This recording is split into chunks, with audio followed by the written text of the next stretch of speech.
บาลเข้ามาช่วยกันดับไฟแต่ก็ไม่สามารถดับได้แจ้งประสานขอกำลังเสริมจากเทศบาลและองค์การบริหารส่วนตำบลในเขตพื้นที่ใกล้เคียงเข้ามาช่วยเหลือดับไฟพร้อมกับแจ้งให้เจ้าหน้าที่ตำรวจสถานีตำรวจภูธรเกาะคาเข้ามาตรวจสอบในสถานที่เกิดเหตุเบื้องต้นเจ้าหน้าที่ตำรวจไม่สามารถสืบทราบสาเหตุที่แน่ชัดได้คาดว่าสาเหตุน่าจะเกิดจากคนแอบลักลอบมาจุดไฟเผาใบไม้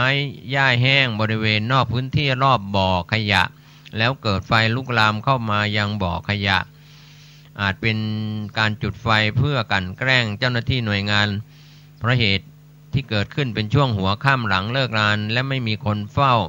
อยู่ภายในบริเวณบ่อนะครับก็แก้ไขกันนะครับจะเป็นเหตุการณ์อะไรก็ฟังจากเจ้าหน้าที่กองพิสูจน์หลักฐานกันอีกทีหนึ่งนะว่าเหตุเกิดจากไฟไหม้เกิดจากเหตุผลกลใดเริ่มแล้วเวที2ไทยนิยมยั่งยืนที่เชียงใหม่ประชาชนสนใจร่วมแก้ไขปัญหากันอย่างจริงจังนายอภิวัตรธีรวาทพัฒนาการจังหวัดเชียงใหม่กล่าวกับทีมข่าวของจังหวัดเชียงใหม่ว่าจัดเวทีประชาคมขับเคลื่อนการพัฒนาประเทศตามโครงการไทยนิยมยั่งยืนครั้งที่1ไปแล้วเสร็จครบถ้วนสมบูรณ์ตามขั้นตอน204ตำบล 2,182 หมู่บ้านและชุมชนเมื่อวันที่20มีนาคมที่ผ่านมาพบว่าปัญหาสำคัญของหมู่บ้านชุมชนในพื้นที่ต่างๆของจังหวัดเชียงใหม่นั้นมี5กลุ่มปัญหาน้ำใช้ปัญหาด้านถนนปัญหาน้ำดื่มปัญหาการคมนาคมติดต่อสื่อสารปัญหาน้ำเพื่อการเกษตรขณะนี้จังหวัดเชียงใหม่ได้เร่งดำเนินการนำข้อมูลของปัญหาที่ได้รับจากเวทีประชาคมครั้งที่1มาดำเนินการขับเคลื่อนแก้ไขปัญหาสร้างการรับรู้กับประชาชนนำไปสู่การปฏิบัติตามสัญญาประชาคมของประชาชนชาวเชียงใหม่ก็เวทีประชาคมครั้งที่2ก็เพื่อแก้ไขปัญหาตรงตามความต้องการของประชาชนเชียงใหม่ให้มากที่สุดก็เมื่อวานนี้ลงพื้นที่บ้านสีบัวเงินหมู่ที่2ตำบลท่าสาราอำเภอเมืองจังหวัดเชียงใหม่ติดตามการขับเคลื่อนพัฒนาประเทศตามโครงการไทยนิยมยั่งยืนครั้งที่2ของเชียงใหม่ก็เน้นย้ำให้ประชาชนร่วมมือกันขับเคลื่อนพัฒนาโครงการไทยนิยมยั่งยืนทุกรูปแบบอันก่อเกิดประโยชน์กับพี่น้องประชาชนในหมู่บ้านชุมชนรวมถึงส่งผลดีต่อการพัฒนาประเทศให้มั่นคงมั่งคั่งยั่งยืนต่อไปนะครับก็โครงการนี้จะออกมาเป็นรูปธรรมในทุกจังหวัดทั่วประเทศมากน้อยเพียงใดแค่ไหน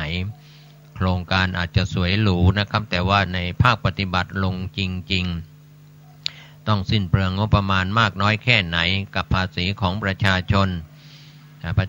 ส่วนหนึ่งก็ยังยากจนลำบากเห็นใจเป็นเรียกว่าผู้ด้อยโอกาสผู้เสียโอกาสก็รายได้ไม่คุ้มรายจ่ายเศรษฐกิจตกสะเก็ดเช่นปัจจุบันศูนย์อนามัยที่1เชียงใหม่เร่งเสริมสร้างองค์ความรู้เกิดรอดปลอดภัยพัฒนาการสมวัยในถิ่นทุรกันดารที่เข้าถึงได้ยากกรมอนามัยกระทรวงสาธารณสุขก็พัฒนางานอนามัยแม่และเด็กในถิ่นทุรกันดารและภูฟ้าพัฒนาโครงการส่งเสริมโภชนาการสุขอนามัยเด็กและเยาวชนในถิ่นทุรกันดารก็ศูนย์อนามัยที่1เชียงใหม่อำเภอเมืองเชียงใหม่มีแพทย์หญิงนงนุชพัทละอนันตนพผู้อำนวยการศูนย์อนามัยที่1เชียงใหม่เปิดการอบรมโครงการครั้งนี้ก็อบรมให้กับครูโรงเรียนตำรวจตระเวนชายแดนที่อยู่ห่างไกลเข้าถึงได้ยากครูของศูนย์การเรียนชุมชนชาวไทยมอร์แกนและผู้ที่เกี่ยวข้องกว่า60คนจากทั่วประเทศแล้วนะครับก็เป็นเรื่องราวที่เกี่ยวข้องในพื้นที่ส่วนจังหวัดลำพูนผู้ประกอบการนายจ้างนำแรงงานต่างด้าว3สัญชาติจดทะเบียนที่ศูนย์ราชการกระทรวงแรงงานจังหวัดลำพูนอย่างต่อเนื่องนายอันสิทธิสัมพันธรัตน์ผู้ว่าราชการจังหวัดลำพูนนายวรยุทธ์นวรัตน์รองผู้ว่า รองผู้ว่าราชการจังหวัดลำพูนพร้อมคณะก็ออกตรวจเยี่ยมดำเนินงานการจดทะเบียนประวัติแรงงานต่างด้าว3 สัญชาติลาวเมียนมากัมพูชาที่จังหวัดลำพูนที่ศูนย์บริการเบ็ดเสร็จที่อาคารศูนย์ราชการกระทรวงแรงงานตำบลบ้านกลางอำเภอเมืองลำพูนจังหวัดลำพูนเมื่อวานนี้นะครับก็ติดตามความคืบหน้าส่วนรองปลัดสำนักนายกรัฐมนตรีลงพื้นที่จังหวัดพะเยาเตรียมความพร้อมขับเคลื่อนโครงการจิตอาสาเพื่อพัฒนาลำน้ำกับชีวิตบนวิถีแห่งความพอเพียงก็เป็นส่วนที่นางประภาสีบุญวิเศษรองปลัดสำนักนายกรัฐมนตรีและคณะประชุมร่วมกับนายประจนปัสสกุลผู้ว่าราชการจังหวัดพะเยาก็มีนายกองค์การบริหารส่วนจังหวัดพะเยานายกองค์การบริหารส่วนตำบลแม่ใสหัวหน้าส่วนราชการที่เกี่ยวข้องนะครับร่วมประชุมขับเคลื่อนโครงการจิตอาสาเพื่อพัฒนาลำน้ำกับชีวิตบนวิถีแห่งความพอเพียงเพื่อประโยชน์และความสุขของประชาชนในพื้นที่ของจังหวัดพะเยาเมื่อวานนี้ส่วนคณะสงฆ์จังหวัดน่านจัดโครงการพัฒนาศักยภาพพระวิทยากรยกระดับหมู่บ้านรักษาศีล 5บรรยากาศเมื่อวานนี้ที่วัดดอนมูลตำบลดู่ใต้อำเภอเมืองน่านจังหวัดน่านพระเดชพระคุณพระราชคุณาภรณ์เจ้าคณะจังหวัดน่านเป็นประธานฝ่ายสงฆ์นายไพศาลวิมลรัตน์ผู้ว่าราชการจังหวัดน่านประธานฝ่ายคฤหัสถ์นะครับโครงการพัฒนาพระวิทยากรยกระดับหมู่บ้านรักษาศีล 5นะครับในพื้นที่ของจังหวัดน่านก็เป็นการโครงการหมู่บ้านรักษาศีล 5กันอย่างต่อเนื่องนะครับส่วนข่าวในพื้นที่อื่นๆที่ผู้สื่อข่าวได้รายงานกันเข้ามาของจังหวัดแพร่ประปาแพร่คาดการณ์ฤดูแล้งปีนี้ประชาชนไม่ขาดแคลนน้ำประปาอย่างแน่นอนนายอภิศักดิ์สวัสดิลักษณ์ผู้จัดการการประปาส่วนภูมิภาคสาขาแพร่กล่าวกับทีมข่าวของจังหวัดแพร่ว่าน้ำในแม่น้ำยมปีนี้มีปริมาณสูงกว่าปีที่ผ่านมาเพียงพอต่อการผลิตน้ำประปาในพื้นที่อำเภอเมืองแพร่และอำเภอสูงเม่นมีกำลังผลิต600ลูกบาศก์เมตรต่อชั่วโมงจะไม่เกิดการขาดแคลนน้ำประปาสำหรับอุปโภคหรือบริโภคอย่างแน่นอนก็ออกมายืนยันนะครับก็มีการสำรองน้ำเพื่อผลิตน้ำประปาในส่วนของจังหวัดแพร่แล้วนะครับก็เป็นส่วนข่าวสารที่เกิดขึ้นในรอบวันในพื้นที่8จังหวัดภาคเหนือตอนบนท้ายข่าววันนี้ก็มีข่าวสารเพื่อการประชาสัมพันธ์ซึ่งในวันพรุ่งนี้เป็นวันเสาร์ที่24มีนาคม2561เวลา 14 นาฬิกาก็จะมีการทำบุญทอดผ้าป่าสามัคคีเพื่อสร้างพระพุทธชินราชประจำไว้ณวัดอุโมงค์สวนพุทธธรรมตำบลสุเทพอำเภอเมืองจังหวัดเชียงใหม่โดยการนำของพลตำรวจตรีพิทยาสิริรักษ์รองผู้บัญชาการตำรวจภูธรภาค 5และคณะผู้เกี่ยวข้องมีสมาคมนักข่าวเชียงใหม่โดยการนำของนายกิตติกมลสิริโชคไพศาลนายกสมาคมนักข่าวเชียงใหม่และคณะศรัทธาสาธุชน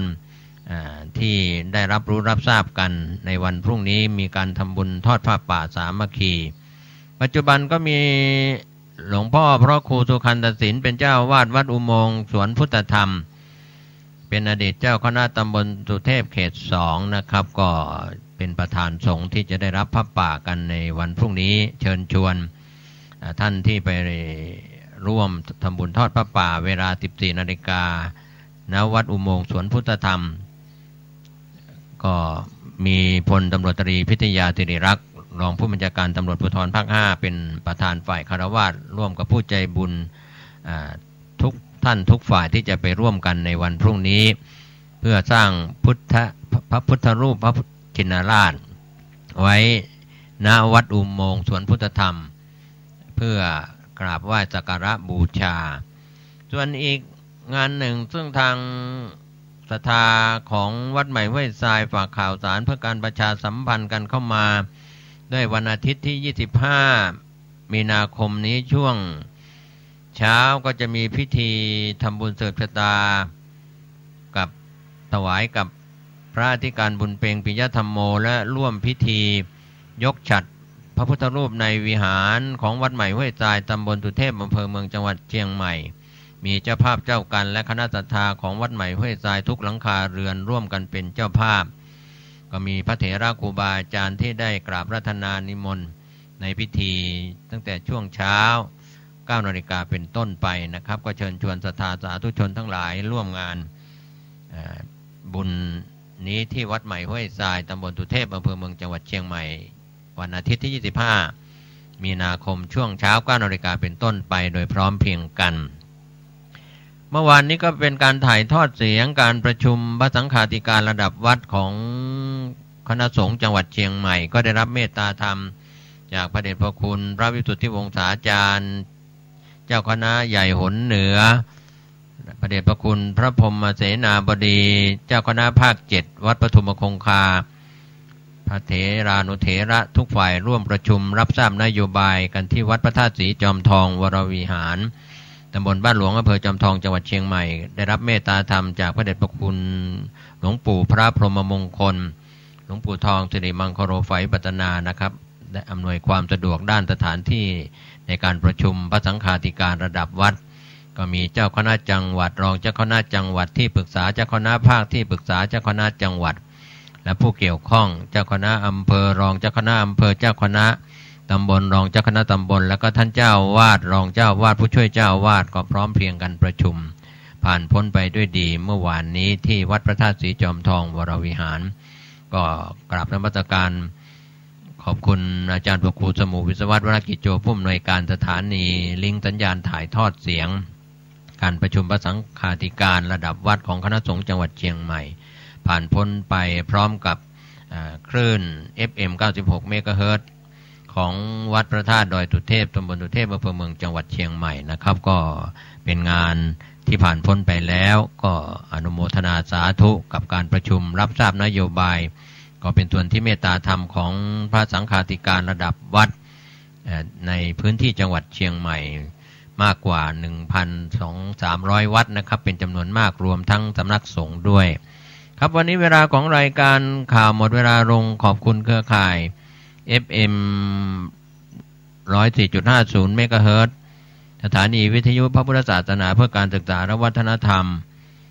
ตั้งอยู่ที่วัดฝายหินตำบลสุเทพอำเภอเมืองเชียงใหม่ก็มีอาจารย์พระครูสมุวิศวัตรวรกิจโจเป็นผู้อำนวยการสถานี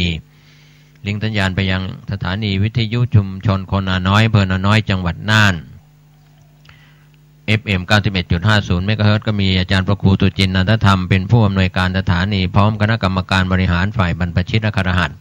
ก็ขอบคุณในส่วนของพี่น้องสื่อมวลชนช่วงนี้จังหวัดน่านอยู่ในช่วงของการแข่งขันกีฬาเยาวชนแห่งชาติครั้งที่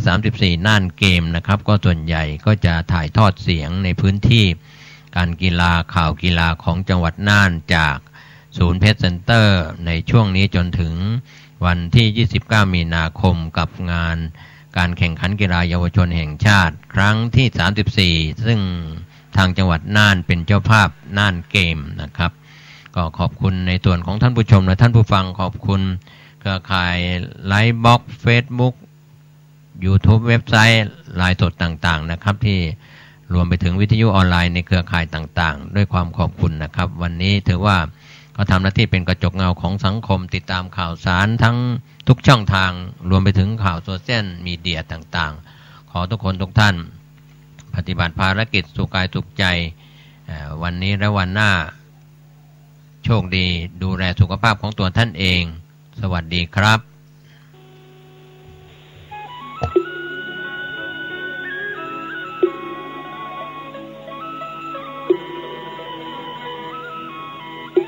ท่านผู้ฟังที่เคารพในโอกาสวาระของการนำธรรมะเป็นทานแบ่งปันความคิดดีๆวันนี้ท่านเจ้าคุณประชานาถมุนีเจ้าวาดวัดดอนจันทร์ตำบลท่าตารามอำเภอเมืองเชียงใหม่กล่าวถึงความสุขความทุกข์ย่อมเป็นสภาวะธรรมเกิดขึ้นตั้งอยู่ดับไปเป็นคำสอนดีๆดังนี้ขอเจริญพรผู้ฟังรายการสถานีวิทยุแห่งนี้มนุษย์ทุกคนมีความ รู้สึกเหล่านั้นมันเป็นเพียงแค่ระยะเวลาอันสั้นดังกลิ่นวาเป็กไอเป็กที่เราสูดดมทางจมูกความรู้สึกที่นี้หมายถึงความทุกข์ความทุกข์ความสุขความรู้สึกว่าทุกข์ความรู้สึกว่าทุกข์ทั้งความสุขความทุกข์ที่มันเกิดขึ้นกับชีวิตของเรามันมีระยะเวลาอันสั้นดังกลิ่นวาเป็กไอเป็กที่สูดดมทางจมูกเมื่อเรารู้เช่นนี้เราต้องพิจารณาโดยใช้หลักธรรมะก็คือความอดทนไปควบคุมความทุกข์ไปควบคุมความสุขที่เรารู้สึกว่าทุกข์รู้สึกว่าสุขถ้าเราใช้ความอดทนกำหนดควบคุมความทุกข์และความสุขได้สภาวะจิตเราตัวตนเราก็จะอยู่เหนือความสุขความทุกข์ชีวิตเราก็จะไม่มีทุกข์ชีวิตเราก็จะไม่มีสุขเพราะฉะนั้นเราต้องนั่งสมาธิเจริญจิตภาวนาพิจารณาจงเกิดปัญญาแล้วเราจะพิจารณาว่าสุขมันเปลี่ยนแปลงทุกข์มันเปลี่ยนแปลงความรู้สึกว่าทุกข์ความรู้สึกว่าสุขมันเป็นอนิจจังหมายถึงมันเกิดแล้วเปลี่ยนแปลงเมื่อเรารู้ว่าการเปลี่ยนแปลงมันเกิดเราจะต้องอยู่เหนือการเปลี่ยนแปลงเราจะต้องอยู่เหนือการเปลี่ยนแปลงเราจะอยู่เหนือการเปลี่ยนแปลงได้เราจะเป็นต้องบำเพ็ญเพียรภาวนาด้วยพระวิปัสสนากรรมฐานพระวิปัสสนากรรมฐานจะยกระดับจิตเราให้เกิดปัญญาเมื่อจิตเรามีปัญญาจิตเราก็จะอยู่เหนือความสุขความทุกข์และความสุขไม่สามารถทำให้เราสะเทือนและหวั่นไหวได้มนุษย์จำนวนมากมีความรู้สึกเกินความจำเป็นจึงเป็นอุปสรรคเป็นปัญหาต่อการดำเนินชีวิตวันหนึ่งหงุดหงิดไม่รู้กี่ร้อยครั้งวันหนึ่งดีใจไม่รู้กี่ร้อยครั้งดีใจเสียใจความรู้สึกเหล่านี้มันอยู่ภายใต้การเปลี่ยนแปลงมันครอบงำดวงจิตใจเราตลอดเวลาเพราะเราขาดปัญญาเมื่อเราขาดปัญญาเราไม่ได้เจริญจิตภาวนาเราจะขาดปัญญาเพราะฉะนั้นเราต้องสร้างปัญญาทำลายอารมณ์ความรู้สึกของเราเรามีปัญญาแล้วเราจะเข้าถึงอารมณ์จิตใจของเราถ้าเราเข้าถึงจิตใจของเราแล้วเราก็จะเกิดปัญญาญาณเมื่อปัญญามันเกิดแล้วความสุขก็จะไม่สามารถครอบงำจิตใจเราได้ความทุกข์ก็ไม่สามารถครอบงำจิตใจเราได้เมื่อความทุกข์ไม่สามารถครอบงำจิตใจความสุขไม่สามารถครอบงำจิตใจเวลาเราจะคิดจะพูดจะกระทำการใดๆมันก็ง่ายมันสะดวกมีทรัพย์มีสมบัติจะทำการใดๆชนะสำเร็จเพราะฉะนั้นท่านทั้งหลายความสุขความทุกข์เป็นอุปสรรคเป็นปัญหาต่อการพัฒนาชีวิตของเราความสุขความทุกข์มันทำลายคุณภาพชีวิตของเราเพราะฉะนั้นเราต้องเกิดมาแล้วเราต้องทำลายความสุขความทุกข์ที่เกิดขึ้นสุขมันก็เปลี่ยนแปลงทุกข์มันก็เปลี่ยนแปลงสุขมันก็เป็นกิเลสทุกข์มันก็เป็นกิเลสสุขมันก็เป็นอนิจจังทุกข์มันก็เป็นอนิจจังเมื่อเราเข้าใจทีนี้เราต้องอยู่เหนืออนิจจังเราต้องอยู่เหนืออนิจจังหรือเราต้องอยู่เหนือการเปลี่ยนแปลงหรือเราต้องเข้าใจการเปลี่ยนแปลงขอเจริญพรก็เป็นเสียงจาก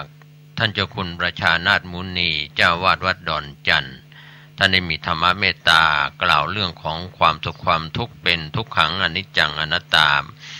ทุกทนอยู่ไม่ได้อนิจจังตั้งอยู่ไม่ได้อนัตตาบังคับบัญชาไม่ได้นะครับท่านก็ถือว่าเป็นประธานสงฆ์ในการดูแลเด็กผู้ด้อยโอกาส770ชีวิตในปี2561ทั้งหญิงทั้งชายที่วัดดอนจันทร์ตำบลท่าสาราอำเภอเมืองเชียงใหม่ก็ได้รับการอุปถัมภ์จากศรัทธาประชาชนทั้งภายในประเทศและต่างประเทศอุปถัมภ์อุปการะเด็กด้อยโอกาสเด็กกำพร้า34ปีนะครับท่านที่จะร่วมบุญร่วมกุศลสร้างบุญบารมีทางวัดดอนจันทร์เราไม่ได้รับงบประมาณจากแผ่นดินเข้ามาสนับสนุนแต่ได้รับทุนคือศรัทธาของพี่น้องประชาชนทั้งคนไทยและชาวต่างชาติเลี้ยงอุปการะเด็กจาก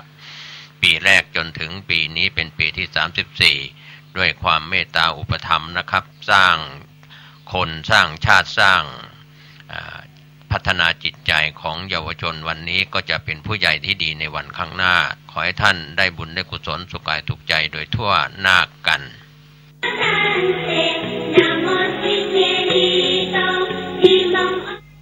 ธรรมะคำสั่งสอนขององค์สมเด็จพระสัมมาสัมพุทธเจ้าวันนี้ก็จะเอาเรื่องเกี่ยวกับเนี่ยวันติวเรื่องเกี่ยวกับสมณะไหว้สี่จันทร์หรือเรียกอีกอย่างหนึ่งว่าพระอริยเจ้าโดยมุ่งการบรรลุธรรมหรือการสำเร็จมรรคผลเป็นเกณฑ์บ่มุ่งเพศว่าเป็นชายหรือเป็นหญิงเป็นบรรพชิตหรือเป็นคฤหัสถ์ผู้บำเพ็ญเพียรจะมีนิพพานความดับสูญความบักเกิดอีกเป็นจุดหมายปลายทางทำอย่างไรจึงจะสำเร็จมรรคผลพระพุทธองค์ทรงแสดงว่าในโลกนี้มีเครื่องผูกพันที่มัดเราไว้ต้องมาเกิดเสมอเครื่องผูกพันนั้นเรียกว่าสังโยชน์ฉะนั้นผู้ที่จะบรรลุหรือสำเร็จมรรคผลเป็นสมณะทั้งสี่ชั้นจะต้องขจัดสังโยชน์10ประการนี่ได้สังโยชน์10ประการคือ1สักกายทิฏฐิความเห็นว่าเป็นกายหรือความเห็นว่าเป็นกายคือถือว่ามีตัวตน2วิจิกิจฉาความลังเลสงสัยบันแน่ใจ3ศีลพัตตปามาสความถือนั่นความถือมั่นในจารีต4กามราคะความใคร่ในกามคุณ5ปฏิฆะความคิดร้าย6รูปราคะความติดใจอยู่ในสิ่งที่มีรูป7อรูปราคะความคิดความติดใจอยู่ในสิ่งที่บ่มีรูป8มานะความถือว่าความถือเราถือเขา9อุทธัจจะความคิดฟุ้งซ่าน10อวิชชาความบรรลุสังโยชน์5ประการข้างต้นคือจากข้อ1ถึงข้อ5เรียกว่าโอลัมภาคิยสังโยชน์แปลว่าสังโยชน์ส่วนต่ำสังโยชน์5ประการหลังคือจากข้อ6ถึงข้อ10เรียกว่าอุทธัมภาคิยสังโยชน์แปลว่าสังโยชน์ส่วนสูงผู้ที่กำลังทำความเพียรเพื่อบรรลุธรรมขั้นที่1เรียกว่าโสดาปัตติมรรคคัตถะ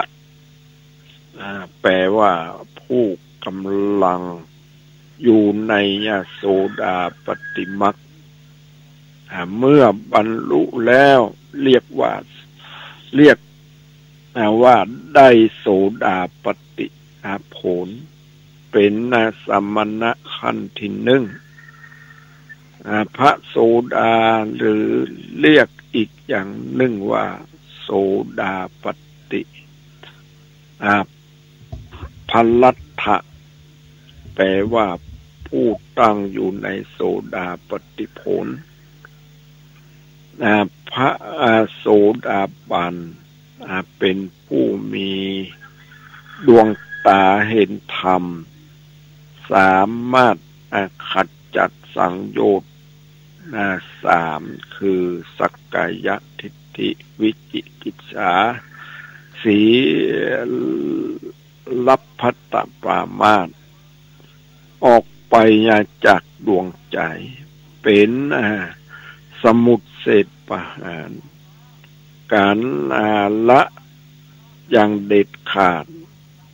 เป็นจำแนกออกเป็นสามคือเอกพีซี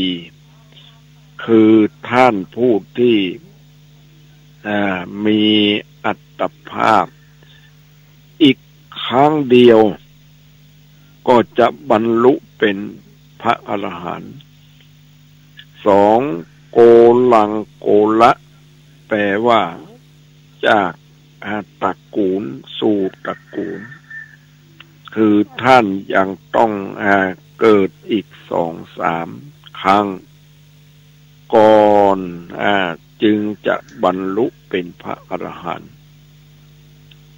3สัตตคตุปรมะคือท่านผู้ยังต้องท่องเที่ยวในสังสารวัฏแต่บักเกิน7 ชาติจึงจะบรรลุพระอรหันต์แล้วนิพพานในชาตินั้นผู้ที่กำลังทำความเพียรในขั้นโสดาปฏิมรรคจะต้องปฏิบัติตน4 ประการคือ 1. สัพปุริสูปสังเสวะ คบหาสมาคมแต่คนดี 2. สัทธรรมสวรรณะฟังธรรมเทศนาเป็นครั้งข่าว 3. โยนิโสมนสิการเก็บข้อธรรมมาตึกตอง 4. ธรรมานุธรรมปฏิปฏิบัติตามธรรมที่ตึกตองเห็นชอบแล้ว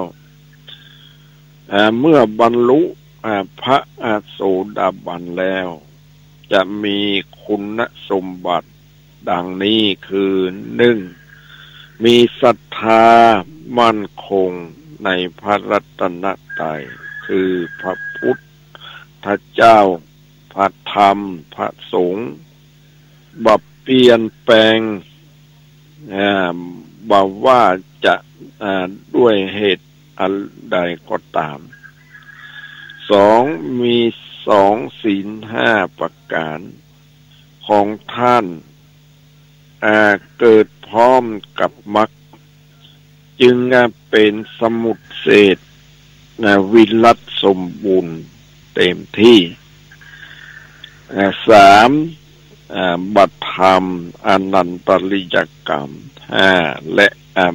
บังเกิดในอบายทั้ง 4อันนี้เรื่องข้อนี้เรื่องเนี่ยผู้ที่มีศรัทธาอย่างมั่นคงนั้นในเมื่อศรัทธาเนี่ยพอจะได้เพราะผู้ที่เห็นชอบเรียกว่าเขาเนี่ยเห็นในร่างกายของตัวเองนะมันยังถูกต้องแล้วเนี่ยมันเห็น ผู้ที่จะเห็นนั่นก็จะต้องนั่นนะใจ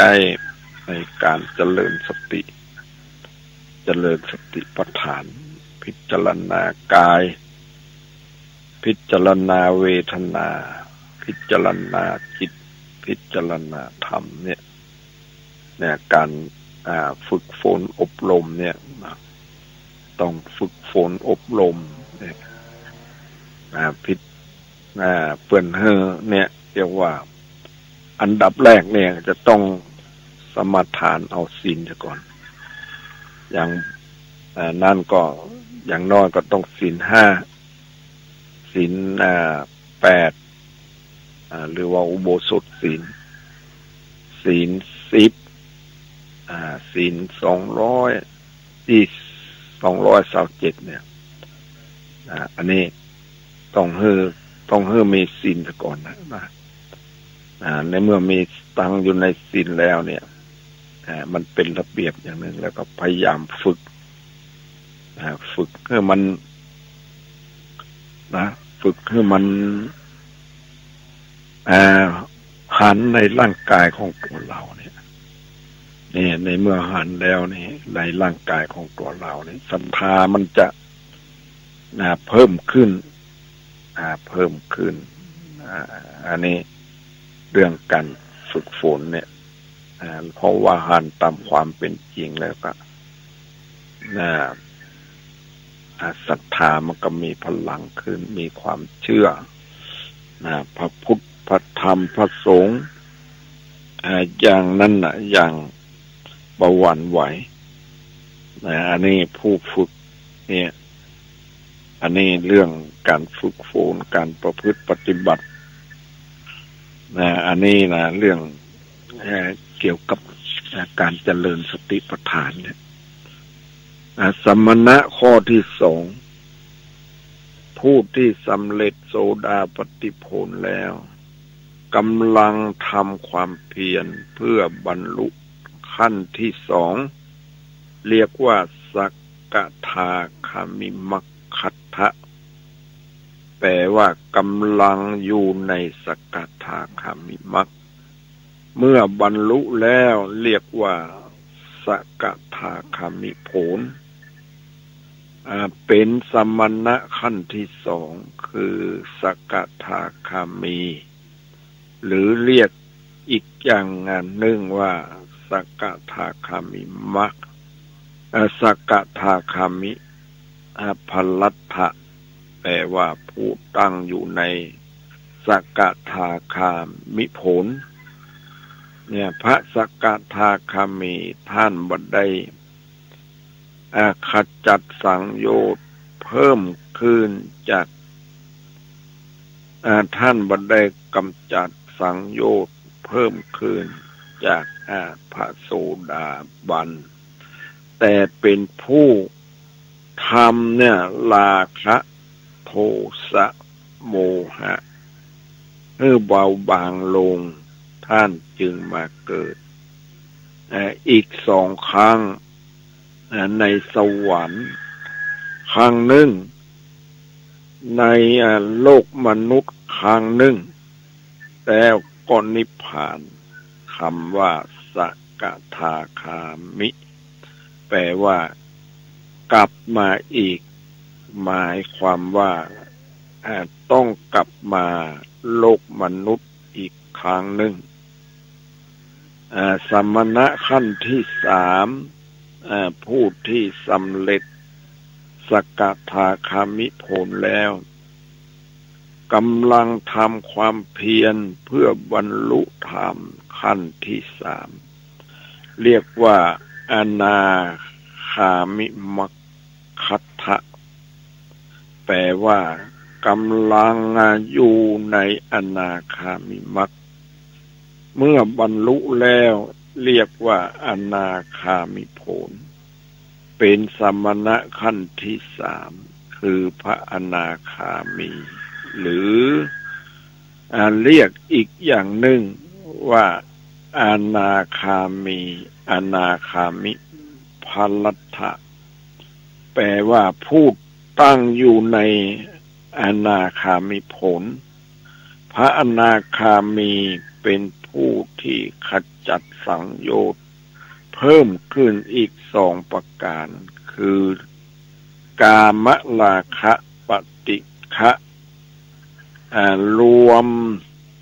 เป็น5 สังโยชน์กามราคะปฏิฆะนี่นะท่านบ่มาเกิดในโลกมนุษย์นี้อีกอนาคามิแปลว่าผู้บักกลับมาแต่จะเกิดที่จันสุทธาวาสแปลว่าที่อยู่ของผู้บริสุทธิ์มี5 จันทร์คืออวิหาเป็นที่อยู่ของท่านผู้บรรละไปเลวคือดำรงอยู่นานผู้ที่เกิดในชั้นนี้เป็นผู้มีสัตทินรีอินทรีย์คือศรัทธาแก่กล้ามีอายุ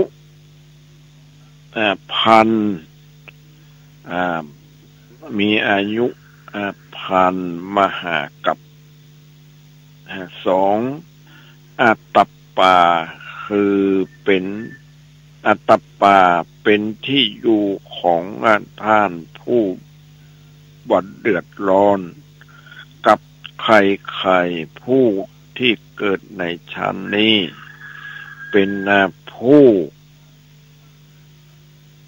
วิริยินทรีย์อินทรีย์คือวิริยะความเพียรแก่กล้า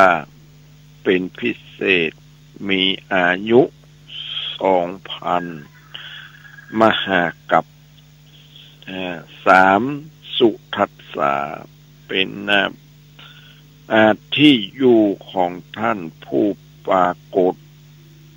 โดยง่ายมีรูปลักษณะน่าดูน่าชมผู้ที่เกิดในชาตินี้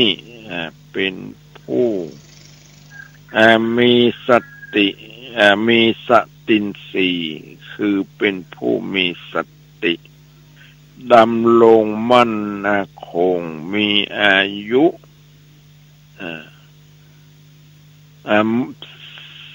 4,000 มหากัป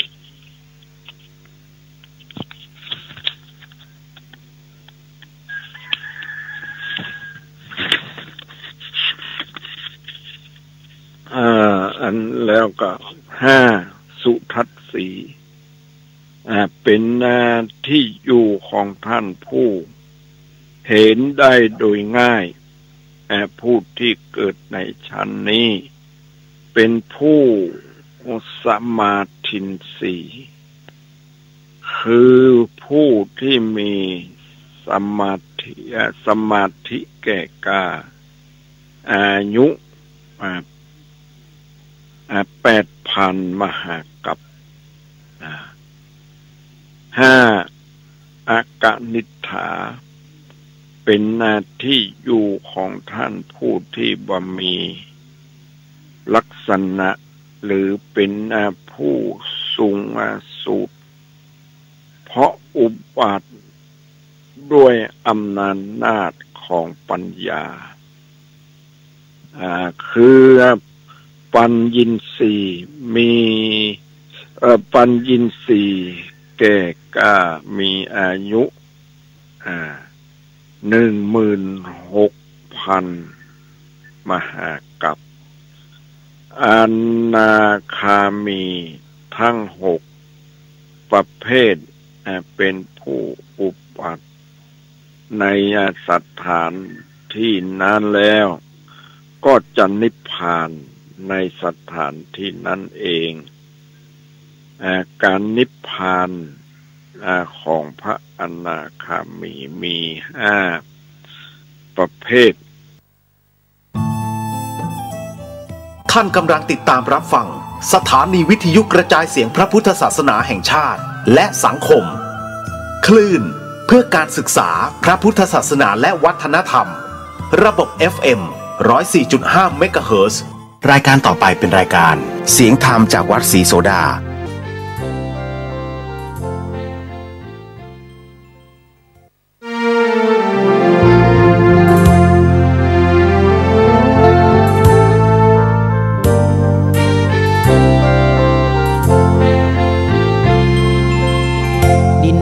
ถิ่นดงธุรกันดา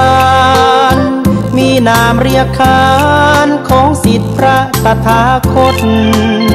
ผู้ออกเผยแผ่ธรรมะแก่ทุรชนมิให้มองมนปลดทุกข์ด้วยทางธรรมธรรมจาริก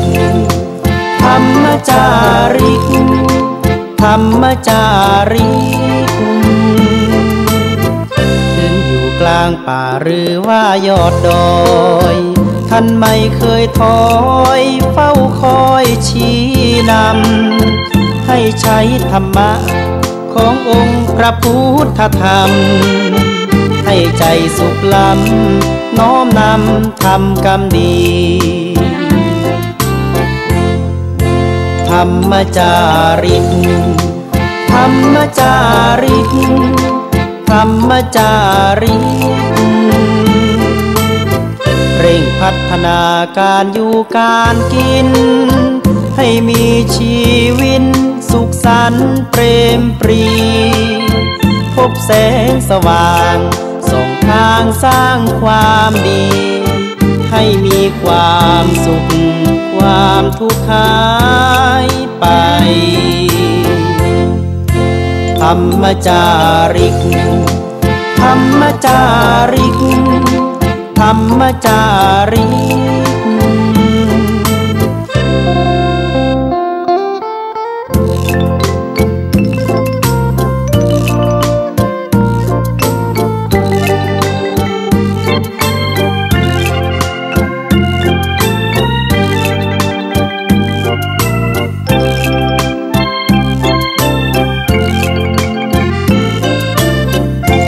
พัฒนาการอยู่การกินให้มีชีวิตสุขสันต์เปรมปรีพบแสงสว่างส่องทางสร้างความดีให้มีความสุขความทุกข์หายไปธรรมจาริกธรรมจาริกธรรมจาริกธรรมจาริกธรรมจาริกธรรมจาริกธรรมจาริก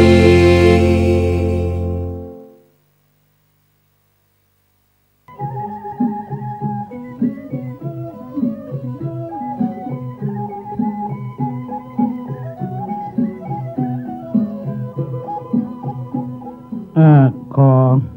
ความเจริญในธรรมและความสุขใจ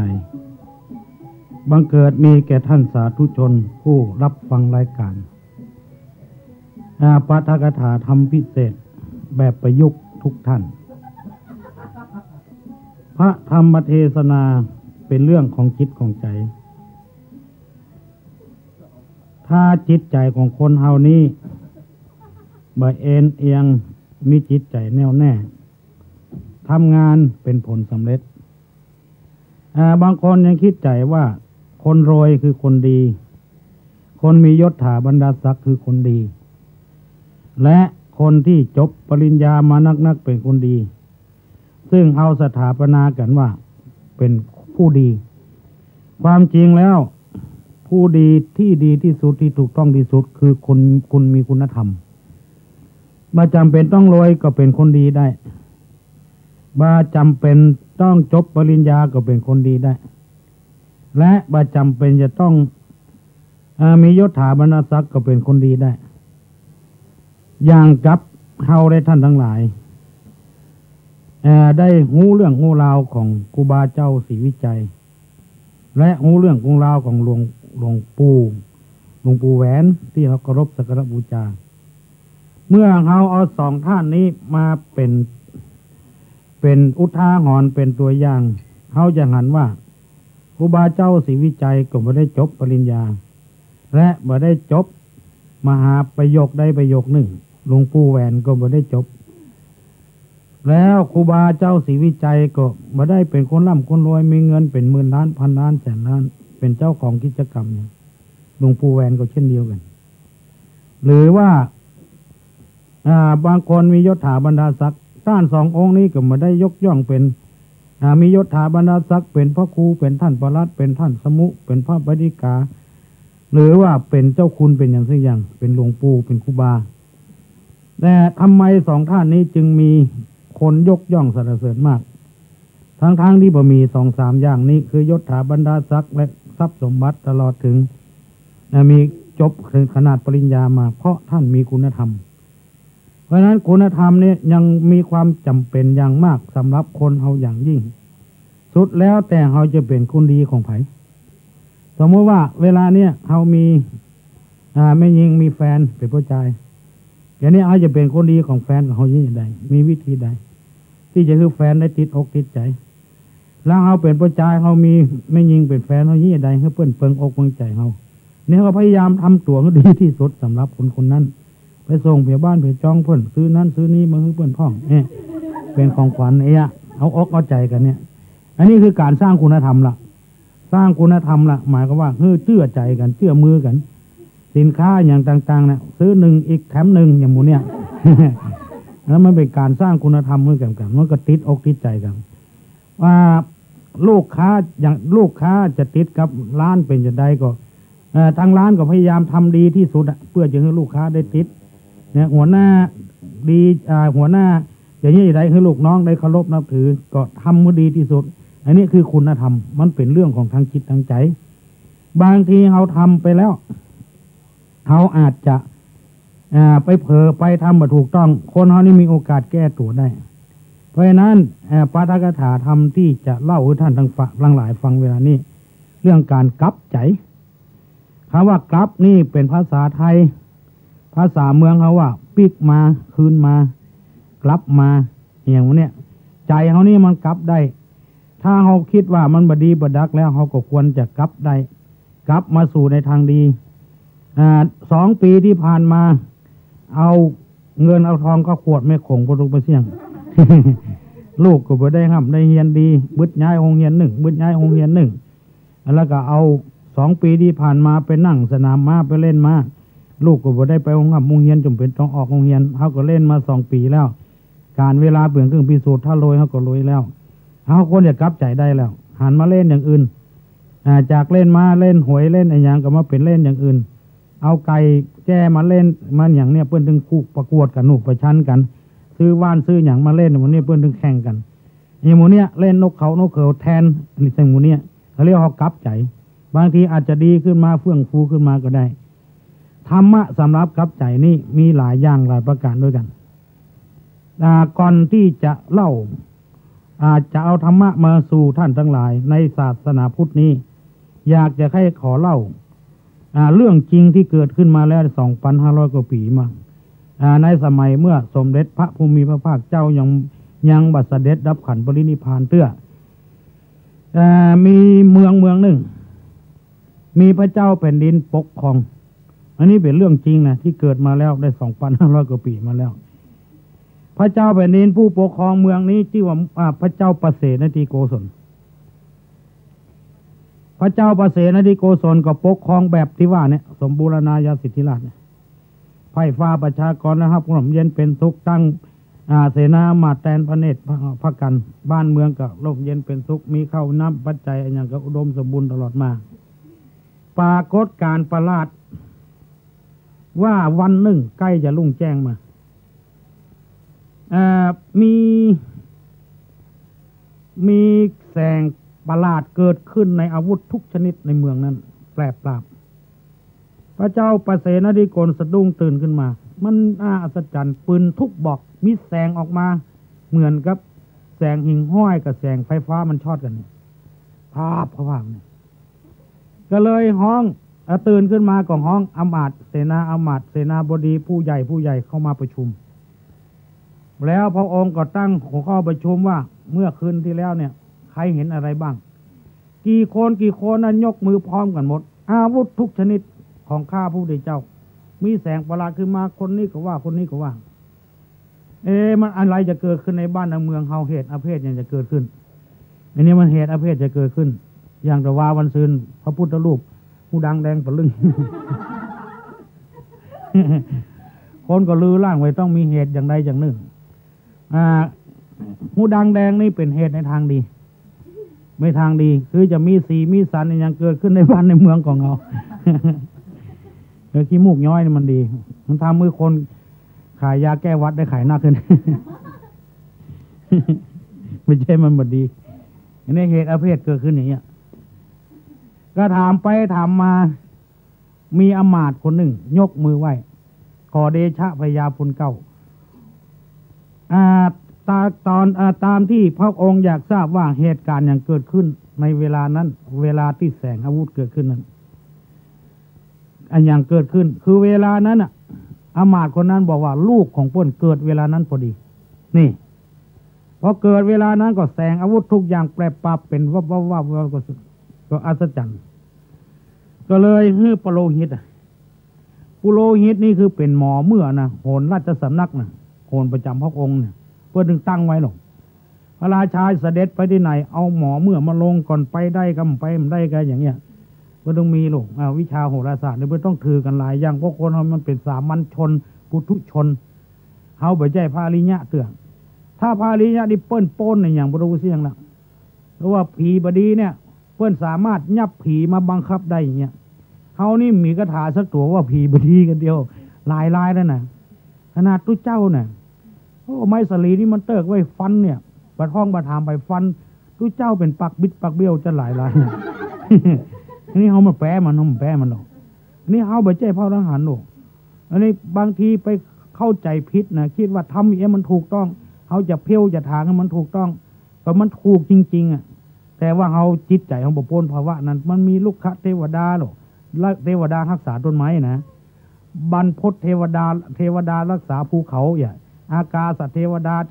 รักษาอากาศมันดึงมีเป็นอย่างพุ่นแปรเป็นอย่างอี้โลกโอ้ม่วนมันจะตาย ไอ้เนี่ยเขาบุ๋งเรื่องงูเราเขากับป้ากันไปตัดไปฟันบางทีเหตุอเพศมันเกิดขึ้นโหแล้วจะสำนักเปิ้นหนึ่งตั้งไว้บางทีเขาจะออกบ้านไปปลดแต่งตัวจะดีแล้วจะกิ้มตักเขียนนะเขาก็ไปถ้าไปกับยุ่งละมันดึงจ๊อกเนี่ย เพื่อเขาไปบ้านเพื่อนมันดึงตักเขาละมันตักเขาก่อนเขาก็มันแจ๊ะป้าเขาก็แจ๊ะป้าให้มันไม่จำไว้เนอะตรงนี้นะไม่จำไว้ก็ไปบ้านเพื่อนนะจะกิ้มแจ๊กเขาว่าก็เธอเสนอฉันต้องสนองเพื่อนแก้เคล็ดเป็นอย่างนี้หรอกแก้เคล็ดเป็นอย่างนี้เนี่ยหวยนี่นะถ้าเขาได้เลขดีๆนะนี่แน่สมมติเขาคือ758เนี่ย785 578อย่างเนี้ยนะเขาบางทีมันเจ้ามือนี่นะมันปิ้นประตูไปเสี่ยงจริงๆนะเขาเล่าให้ฟังนะ วันหวยออกเลยนะเจ้ามือนุ่งเสื้อปิ้นผ้าถุงนี่ก็ปิ้นนี่มันเป็นอย่างนี้นะเขาก็ต้องปิ้นเลขของเขา758 785อย่างปิ้นประตูไปเสี่ยงวันนั้นเขาใครถูกหวยเขาปิ้นเสื้อปิ้นผ้าเขาที่นอนที่อย่างมดหมอนเอาไว้บนหัวกับไว้ตั้งปลายตีนนี่เปิ้นปิ้นหมดเนี่ยเป็นอย่างนี้นะเปิ้นมีเคล็ดของเปิ้นน่ะเขาสุ่ม4 สุ่ม 5ใส่ไปเขาดูหมูเรื่องนี่มันเคล็ดของมันคือคนเขายังมกมุ่นอยู่ในความโลภความโกรธความโลภเขาก็เลยต้องถือมันศาลพระภูมิกับศาลพระที่ไหว้พ่อไหว้แม่อย่างที่เขาทำอย่างเนี้ยอย่างนี้เขาต้องทำเขาไปว่าเป็นเรื่องไร้สาระมาได้คือเขายังเป็นผู้ดุชนอยู่ตุลุงก็ยังมีเสื้อวัดอยู่มีเขาไม่สลีอยู่เวลาเนี่ยอย่างก็คือจ่ามันดึงมีหรอกไปบอกเสื้อวัดเสื้อวาเห็นเนอะบอกว่านั้นเขาว่าเขาเป็นบ้าเขาก็เป็นเขาหูอยู่หรอกไม่เป็นยังไง อันนี้คือไม่ต้องมีอย่างเงี้ยโหนราชสำนักโหนประจำพระองค์บนมีหรอกโหนก็มาบวกโลกไปล่อพออันใดเป็นอันใดแหละพระราชาเกิดวันอะไรเกิดวันอาทิตย์ วันอาทิตย์เวลานี้มาเป็นกาลีบริวารนะไม่ดีนะท่านนะนี่เนาะบริวารจะเป็นกาลีกับบวกลบบวกลบคนหารขอเดชะพญาพลเก่ากุมารคนนี้จะเป็นโจรพระเจ้าข่าวลูกของอมาตย์นี่นะที่มันเกิดเวลานี้จะเป็นโจรพระองค์ก็ตั้งอยู่ในทศพิธราชธรรมนะถามว่าโจรนี่คือโจรอย่างไรโจรธรรมดาหรือโจรราชสมบัติคำว่าโจรธรรมดาเนี่ยคือโจรทำบ้านทำจ้องอันเนี้ยลักตินแมวกับตินมาพ่องย่องบ้านย่องจ้องอันเนี้ยอันนี้คือโจรธรรมดาถ้าบ่มีก็บ่ได้ตำรวจมันนี้ทำงานหรอเมาะมันเนี่ย มันต้องมีถ้ามาอ่านตำรวจอยู่บ่ได้จริงเงินเดือนหลวงมาได้ ไม่ต้องมีโจรพวกนี้พ่องหมูย่องเบากาอย่างกาเนี่ยก็ตีกำป่วยหลวงป่วยลามพ่องตินดิสโก้ย่ำตินกับตีกันเนี่ยเราต้องคือมีตำรวจทำงานเนี่ยแก่บ้านกำนันต้องทำงานบ่มีบ่ได้มันจึงเป็นเรื่องของธรรมชาติเรื่องของธรรมดาอันนี้คือโจรธรรมดาเนี่ยคือโจรอย่างเงี้ยตีต่อยกันกาลักโจกกันกาบุบหูทีตากันเมียมันเอาขวดบุบหัวผัวมันกัน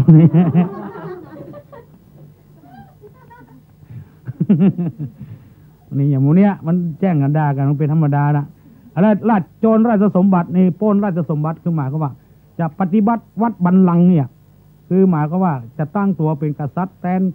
พญาเจ้าเมืองตัวนั้นตัวนี้กาเพื่อนถามอย่างเงี้ยก็เลยฮิตกับมาพอไปพอมาอันนี้องศามันอ่อนองศาของพระราชานี่อยู่30องศาไอ้ตัวนี้มันอยู่แค่15องศาแสดงว่าไม่ใช่ปล้นราชไม่ใช่ปล้นราชสมบัติเป็นโจรธรรมดาพระเจ้าค่ะ อามาตย์ก็ทูลอย่างนี้จะได้เมื่อมันเกิดโจรขึ้นมาเหตุการณ์อย่างนี้อามาตย์คนนั้นใจถึงขนาดนักพี่น้องทั้งหลายเพื่อส่วนรวมเพื่อประเทศชาติบ้านเมืองข้าพระพุทธเจ้าจะขอถวายลูกของข้าพระเจ้าเนี่ยกุมารคนนี้ให้แก่พระราชาพระราชาต้องเอาไปประหารเอาไปฆ่าเพื่อเบื่อเป็นเยี่ยงอย่างในฐานะที่ข้าพระพุทธเจ้าเป็นคนที่รักษาบ้านรักษาเมืองมีความเด็ดขาดเมื่อเจ้าบ้านบอกไว้ใจแล้วควรจะลาออกจากได้ เสียสละได้โลกลาได้แล้วเนี่ยก็เพื่อความร่มเย็นเป็นสุขของประเทศชาติบ้านเมืองเสียลูกพระราชาก็มาขอพระโลหิตพิจารณาทำกรรมเอาไปเอามาเอาอย่างนี้ดีกว่าเราต้องใส่ชื่อมันคือมันดีๆจะเอาบ้าฆ่าไปแกงอามาตย์ต้องเลี้ยงมันไว้ต้องใส่ชื่อมันทำไมใส่ชื่อดีที่สุดว่าอหิงสกะอหิงสานี่แปลว่าไม่เบียดเบียนแปลว่าเด็กชายที่ไม่เบียดเบียนใครใส่ชื่อมันไปก่อนเถอะนี่ว่าไอ้ชื่อนั้นสำคัญชั้นไหน ก็อามาตย์ก็เลี้ยงกุมารคนนั้นใหญ่ขึ้นมาดีกูอย่างเลยศึกษาเล่าเรียนศิลปะวิทยาไอ้ยังฟังกำพ่อกำแม่พ่อแม่คือไปก็ไปบ่คือไปก็บ่ไปอย่างโมเนี้ยฟังกูอย่างเลยมันบ่มีแววที่จะเป็นโจรได้เลยจนจบในเมืองนั้นน่ะจนจบในเมืองนั้นเสร็จแล้วยังจะได้ลูกมันจบแล้วก็ไปส่งเฮียนต่ออย่างเขาส่งเขาอย่างเชียงใหม่นี่เนาะส่งลูกเขาไปเฮียนสุโขทัยธรรมาธิราชก็ไปส่งก็อย่างกรุงเทพกรุงธนน่ะที่ไหนดีๆก็ไปส่งจบจากกรุงเทพก็ไปส่งเมืองนอกแถมเนี่ยในปรากฏว่าเวลานั้นมีเมืองหนึ่งเพื่อนห้องเมืองตะกะศิลาเมืองเนี้ยมีศิลปะวิทยาทุกอย่างเหาะเหินเดินอากาศได้เนี่ยยังได้แปลงเตียนเนี่ยตามคือหมอนี่ตายเลยพอเตียนดับคนนั้นก็ตายจริงๆมันมีในเมืองนั้นหมดเรียกกรุงตะกะศิลานี่มันเป็นวิชาที่อย่างเงี้ยก็เลยส่งอหิงสกะนี่เข้าไปอยู่กับอาจารย์เข้าไปศึกษาเราเรียนที่กรุงตะกะศิลา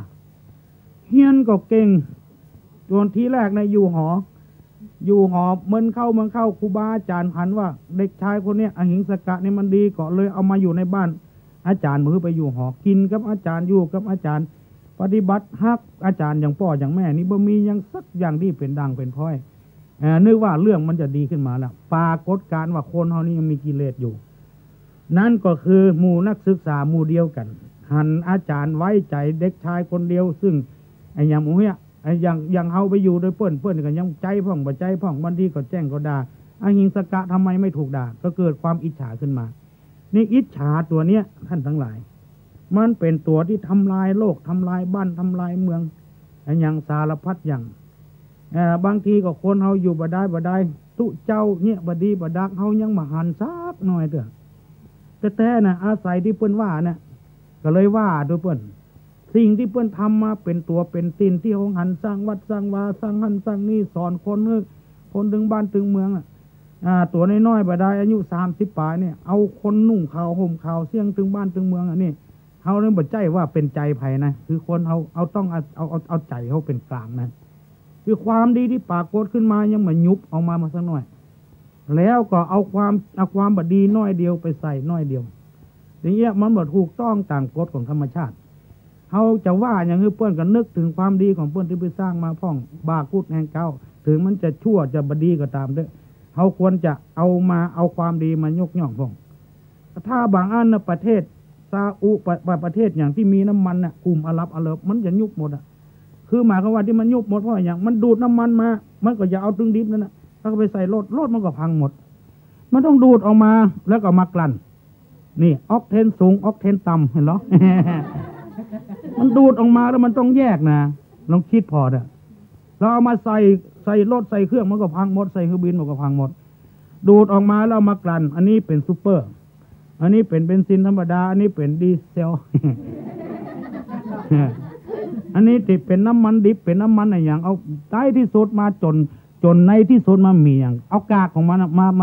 มาแต่งยางบัดไว้ทำได้มันได้สารพัดหยับประโยชน์นะคนเราถ้ามองคนมีใจอย่างนี้ถ้าใจบ่อิจฉาเพิ่นนะมันถึงมันมีอย่างตัวอิจฉาตัวเนี้ยเกิดขึ้นอันเนี้ยคือเขาจะต้องแยกถ้าคนบ่อิจฉาไผต้องแยกออกอย่างเขาแยกน้ำมันเอาเนี่ยกลุ่มอาหรับมันลอยเพราะอย่างเพราะมันคบกันกำเดียวเดือดร้อนทั่วประเทศก็เพราะมันแยกเอาน้ำมันออกมาวิจัยเป็นอย่างอันนี้ซูเปอร์อันนี้ธรรมดามันก็ใส่รถเป็นอย่างไปเครื่องเป็นอย่างอย่างเงี้ยอันนี้ออกเทนสูงออกเทนต่ำอะไรอย่างมันหงมีของมันมีอย่างเงี้ยมันก็หูเรื่องหูราวมันก็ขายได้เป็นอย่างออกเทนสูงน้อยก็แป้งน้อยออกเทนกลางอย่างกลางกับกลางอย่างต่ำอย่างต่ำเงี้ยมันก็แยกออกมาอย่างเงี้ยแยกออกมาอย่างเงี้ยอย่างเขาหั่นปูเนี่ยมันนึกว่าปูเนี่ยครบเข้าก็จังบรูเสียงเราเอามาแปลงอย่างอื่นก็ดีอยู่นะแปลงน้ำพริกน้ำปูก็ได้อยู่นะมีกล้ามีศีลประโยชน์มันยังมีอยู่อีกอ่ะบ่ต้องว่าอย่างมดง่ามันก็มีประโยชน์มูเกษตรนี่เขาบอกว่ามดง่าเนี่ยมันพรวนดินแน่เขาว่ามันบดีนะเตื้อครบหัวเขาก็จังไปจังบ่ไม่เกิดมาอย่างมูเกษตรนี่มูว่ามดง่ามอยู่ตอมเก้าไม้ใดเก้าไม้นั้นใหญ่เว้ยมันพรวนดิน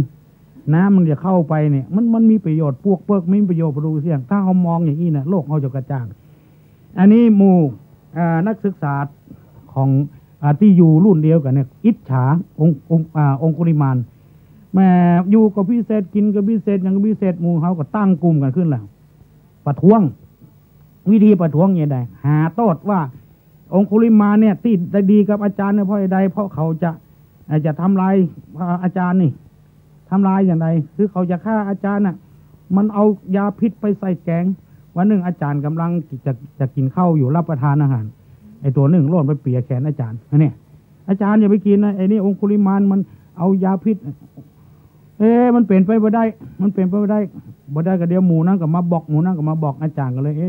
มันถ้าอย่าเปลี่ยนอย่างอันแท้ก็มันจะมีคนเดียวหลายคนมาบอกเอาอย่างนี้ก็เลยบ่กินเมื่อไปตั้งข้อสังเกตล่ะตั้งข้อสังเกตคุณนายเมียอาจารย์เปิ้นใจเปิ้นซอยนั่นกันนี่ก็เลยไปชุบจิบจินินทาเนี่ยระหว่างเมียอาจารย์ครับองคุลิมานมันเป็นจู้เป็นอย่างกันเนี่ยเอาแล้วคนเอามันไม่ใช่พระอิฐพระปูนอย่างว่าเนาะ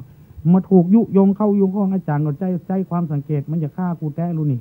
อย่างนี้จะได้จะฆ่ามันจะไล่มันกับอินดูมันอยู่เพราะผลประโยชน์ที่เขาได้รับมันเนี่ยการงานในอย่างเขาต้องจ้างคนมันทำได้ซักผ้าถึงของอาจารย์ก็ของเมียของอาจารย์มันทำหมดสารพัดมาพิจารณาใจปัญญาเนี่ยใจมันสมองวันหนึ่งก็ห้ององคุลิมานมาบอกนะอาจารย์นะเพราะองคุลิมานแต่ก่อนนะชื่ออหิงสกะแล้วบัดเดียวนี้จะเปลี่ยนเป็นองคุลิมานยังไม่ได้เปลี่ยนเถอะอหิงสกะเธอจงมานี่ก่อนก็แล้วมาบอกว่าเธอเนี่ยวิชาเนี่ยเธอมีมันสมองดีแล้วเธอจะสำเร็จวิชาแล้วนี่ฉันก็สงสารเธอก็มีวิชาอะไรมากวิชาที่เธอจะได้ที่สุดนะเยี่ยมยอดที่สุดชั้นยอดที่สุดคือมีวิชาหนึ่งเธอพอจบนี้แล้วเธอจะเหาะเหินเดินอากาศได้หายตัวได้อย่างได้สารพัดอย่างอหิงสกะก็ดีใจมันดีใจว่าเธอดีใจว่าเธอจะสำเร็จงั้นก็ได้เฮียนแล้วไปสำเร็จจะได้มันบอกมันมีอยู่อย่างหนึ่งที่เขาว่านะมีหันอย่างหนึ่งเนี่ยน้อยหูน้อยหันเนี่ยแล้วน้อยปากมาได้ มันมีอันอย่างหนึ่งเธอจะทำไม่ได้ถ้าเธอทำได้นะตระกูลของเธอเนี่ยจะมีหน้ามีตาก็คนจะเรื่องจะลือเนี่ยจะได้อาจารย์ก็แต่งนี่อย่าบอกมันก็บอกง่ายๆก็เลยบางคนเฮามันเป็นอย่างนั้นหรอเตื้องเฮาหันในอย่างในตรงเสื้อขอกไว้เขาปิดนี่นะ มีลายหนึ่งหรอมูลีพระจันทร์น่ะมูลีพระจันทร์มันเปลี่ยนกองใหม่อย่างเพื่อนมาถามมูลีเนี่ยอพอลโลแต่งปิดไว้ลู่จงถุงเสื้อพระชีกอะเอาไปมากับมูลีพระจันทร์อันนี้คนเฮามันล่องหลอมร้อนมันไข้หันนะไข้หูนะหูอย่างมันบอกบอกเคียงเตือมันจินบ่ลำนอนกับบ่รับไอ้เจ้ากุมารหิงสกะก็ไข้หูแหละเรื่องไปไม้ได้เอาเข้าอาจารย์ก็เร็ววกเร็ววักแต่บอกว่าที่เธอจะทำไม่ได้นะเธอจะเหาะเหินเดินอากาศไปได้นะคือมีอยู่อย่างหนึ่งจะต้องหานิ้วมือคนเอามายกขู่ได้1,000 นิ้วก่อนนะเนี่ยเธอจะทำมาได้เพราะเธอนะเป็นคนมีเมตตาธรรมอหิงสกะว่าตระกูลผมนะเบียดเบียนไผ่อหิงสกะแปลว่าไม่เบียดเบียนใครผมก็ทำมาได้อาจารย์เมื่อทำมาได้เธอก็แล้วไปมาจ้างยี่ใดละถ้ายังคิดถึงพ่อถึงแม่อยู่ยังก็อยู่ก็คือทำได้เอานอนพิจารณาหลายครบหลายครั้งหลายคนเกิดมาตึงเตื้อจะต้องเอาจนได้เหาะเหินเดินอากาศได้ก็เลยมาบอกคืออาจารย์ก็หูแล้วว่าไผ่พ่องจะเอานิ้วมือให้มันกกได้ถึง1,000 นิ้วอย่างเก่งก็สัก10 นิ้วนะมันก็ต้องตายแล้วเขาต้องบุกมันเนี่ยตายโดยบ่มีเหตุตายยังฉลาดนะอาจารย์ก็ต้องมีโทษละเพราะมันหู2 คนต่างอันละนี่อันนี้มันไปทำอะไรไปทำโหดเหี้ยมร้ายทารุณอะไรหลักฐานมันมีมันไปซอกกกนิ้วมือคือเพื่อนเนี่ยอาจารย์ก็บังคับหูแล้วเอานิ้วมือมานี่อย่างก็บังคับหูเนี่ยมันตายโดยมีโทษเนี่ยอาจารย์ก็ลวกขนาดนะลองพิจารณาในความรักของคนเนี่ยเหนือฟ้ายังมีฟ้าเหนือที่ตูนนี้ก็แจมือเหนือฟ้ายังมีฟ้าเนี่ยมันลึกลับนะท่านทั้งหลายธรรมะนี่แหล่งฟังแหล่งม่วนตลอดเลยจริงๆนะไม่ใช่โกหกโกลมไม่ใช่เอาสินค้ามาขายมันแหล่งฟังแหล่งม่วนเนี่ยอาจารย์ก็ลึกลับขนาดนักในที่สุดก็เลยตกลงองคุลิมานจะเป็นองคุลิมานองคุลีแปลว่านิ้วมือหรอกมาเนี่ยแปลว่าผู้ประจนผู้โหดเหี้ยมร้ายทารุณเป็นมารอย่างที่ว่ามารสังคมมารไอ้อย่างหัวที่เขาว่านะคือตัวเหี้ยมโหดที่สุดคือตัวมารโจรองคุลิมานผู้ปล้นนิ้วมือก็หาวิธีแหละจะยกคูยกบาแล้วลูกจะเหาะเหินเดินอากาศเชื่อกรรมอาจารย์หนูครูบาอาจารย์นี่เป็นคนที่เปิ้นยกย่องสรรเสริญนะโอ้มหาบดีนี่พ่อแม่ด่าบกลัวนะไปกลัวครูบุญมันจะมีสักอย่างเนี่ยขนาดปราบปรามโจรได้นะครูบาอาจารย์นี่นะเพราะน่าเป็นที่น่าเสียใจครูบาอาจารย์บางคนนี่ทำตัวบ่ฮื้อลูกศิษย์ลูกหาได้เคารพนับถือก็เป็นที่น่าเสียใจทั้งนี้เขายกย่องเงินแต่ในสมัยนั้นเปิ้นเป็นอย่างนั้นก็มีเรื่องลงหนังสือพิมพ์มีคนภาคกลางเนี่ยเปิ้นลงเรือหรอกข้ามฝากไปฝากมามันจะมีถนนอย่างบ้านเฮาเนี่ยนะมีแต่ว่ามีเป็นที่นะมันจะมีเรื่องวันหนึ่งเมื่อค่ำมาเปิ้นไปจ่ายตลาดคนก็ทำการทำงานจากกลับเข้าบ้านมาก็เปิ้นลงเรือกันหมดเรือพายลงเรือพายทีนี้เปิ้นลงเรือจะออกแล้วเปิ้นก็แก้เชือกเล็กกันเนาะแล้วมีละอ่อน2 คนอยู่ท้ายเรือมันเสียงดังออกมาละหยุดนี่คือโจรกำลังจะปฏิบัติการปล้นนี่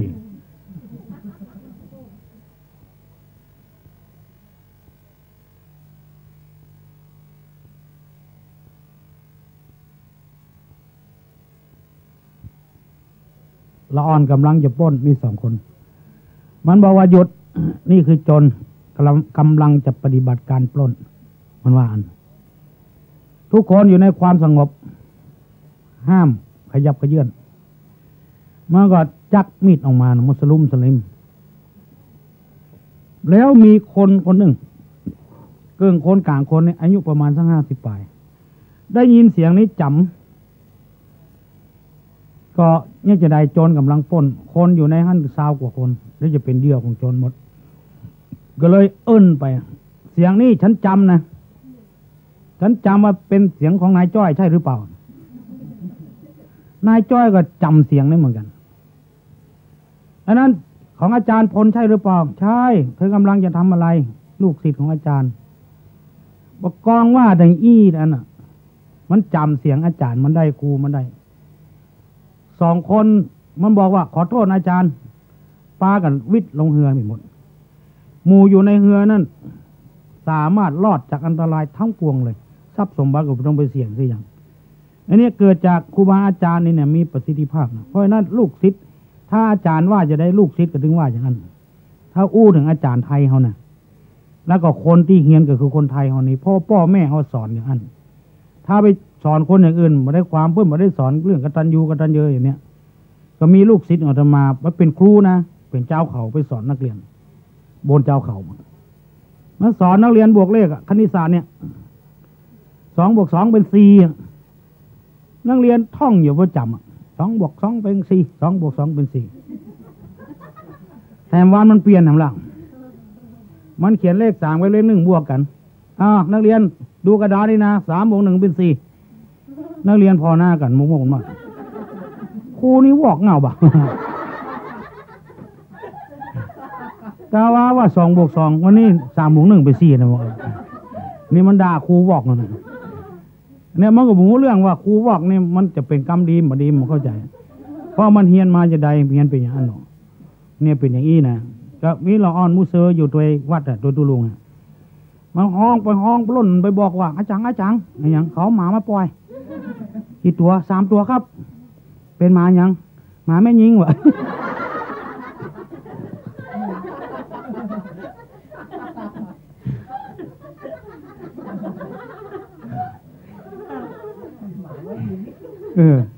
หมาแม่นะ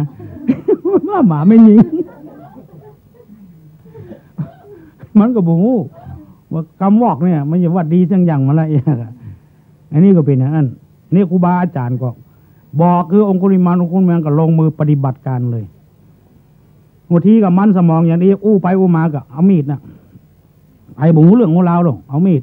เราดินสอกับมีดอย่างก็ประมาณก็พอเผลอมากับกกนิ้วมือบ่นนี่กกนิ้วมือเขาก็ล่นมันก็ได้จาก1เป็น2จาก2เป็น3เป็น4เป็น5เอาละเอาเข้าเขาลือไปหมดแล้วเนี่ยขโมยอยู่ที่ไหนจนอยู่ที่ไหนก็ถึงหูหรอกหูเรื่องหูเรามูที่จังอากาขายยาเสพติดนิกาน่ะกาอาวุธเถื่อนนิกาหรือว่าขอโทษเด้อกาไม่ย่าไม่ยิงนิกาเพื่อนอยู่ในบัญชีของตำรวจมดสายลับเพื่อนมีหมดเขาบุงูซึกตัวอะไรถึงวันเนี่ยเฮิกเหิมเขาทำได้มันมีรักประทานมาได้หรือเพื่อนจับมาได้อันนี้คือหมายความว่าจนอยู่ที่ไหนก็หูไอ้อย่างที่ตุลุงว่าขี้เหม็นขี้แห่ขี้บดแต้ขี้เล่นขี้เต้นขี้กุงขี้ชูบุญผู้ชูบุญไปขี้เขี้ยวขี้เบลไปขี้ไถขี้ใสเป็นขี้ค้ำขี้ดำไปขี้มือพอตำประตูเนี่ยดำผิงดำมีขี้มือร้อนขี้เป็นเรือกับขี้ลักเนี่ยคำว่าขี้ลักก็คือโจรคือขโมยนะมันตีนหม้อมือหม้อเขาหูกันหมดเลยเขาน้ำบัดได้ลักฐานมาได้ภายมือหม้อเขาถึงหูประตูเสียงเข้าบ้านมาเขาถึงระวังแล้วเฮียมันเป็นอย่างนี้โจรองคุลิมานไผ่ก็ลือทั่วบ้านทั่วเมืองหมดไปนั่งอู้ไผ่ได้ไผ่บดึงมือมันเข้าใกล้ละลูกมันหมูซึกตัวมันไม่ไหวอู้ไผ่ได้อย่างเก่าบัดได้แล้วในที่สุดมาอย่างไรก็มีวิธีเดียวที่ได้นิ้วมือคือฆ่าเลือดเข้าตาลูกจะยังได้จะเหาะเหินเดินอากาศได้ก็ฆ่าพระคนเฒ่าคนแก่คนไผ่บงหัวเตื้อคนแก่โยกมือไหวขอเตื้อไปเนี่ยอุ้ยเท่าละโอ้ว่ายังเข้าหรือกัน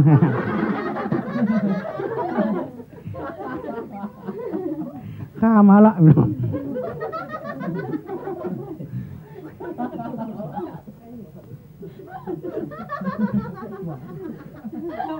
มันฆ่าหมดฆ่าเอานิ้วมือหรอก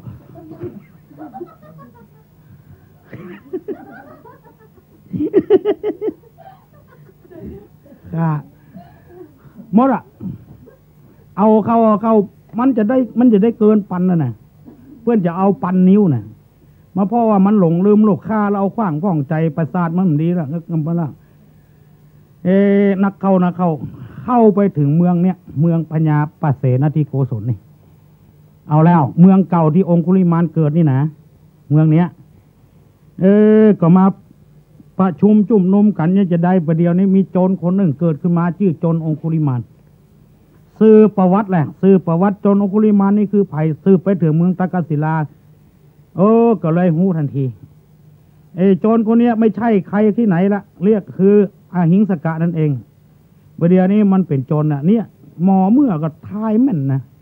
ไผ่ว่าหมอเมื่อถ้าแน่ก็ดูดวงตัวเก่าก็อย่างเงี้ยเขาว่าคือเพิ่นมาได้นะจริงๆนะคือมันมีมันเลขมันอย่างมีคือมันไม่ใช่ว่าเป็นพ่อรหันมันก็ว่าตามเลขตามสอนเนี่ยทุลุงก็ดูพ้องไม่ใช่มาดูเนี่ยหามือจำวันดีหากำลังใจเขากันเนาะมันถ้ามันแน่มันก็ซื้อหวยคนเดียวมันถูกคนเดียวถ้าดวงตัวบดีซื้ออย่างใดก็ถึงมันถูกนะขนาดเป็นลูกเศรษฐีตอนหลังมาเป็นญาติจกกับพ่ออย่างเพราะดวงเนี่ยนะจะไปนับได้นับว่านะขอบอกกันเถอะเพื่อเป็นลูกจ้างมันจะกลับมาเป็นอาเซียเป็นเท่าแก่ก็มีเนี่ยคือเกี่ยวกับดวงมันจะมันก็หลายอย่างมาผสมกันเนี่ย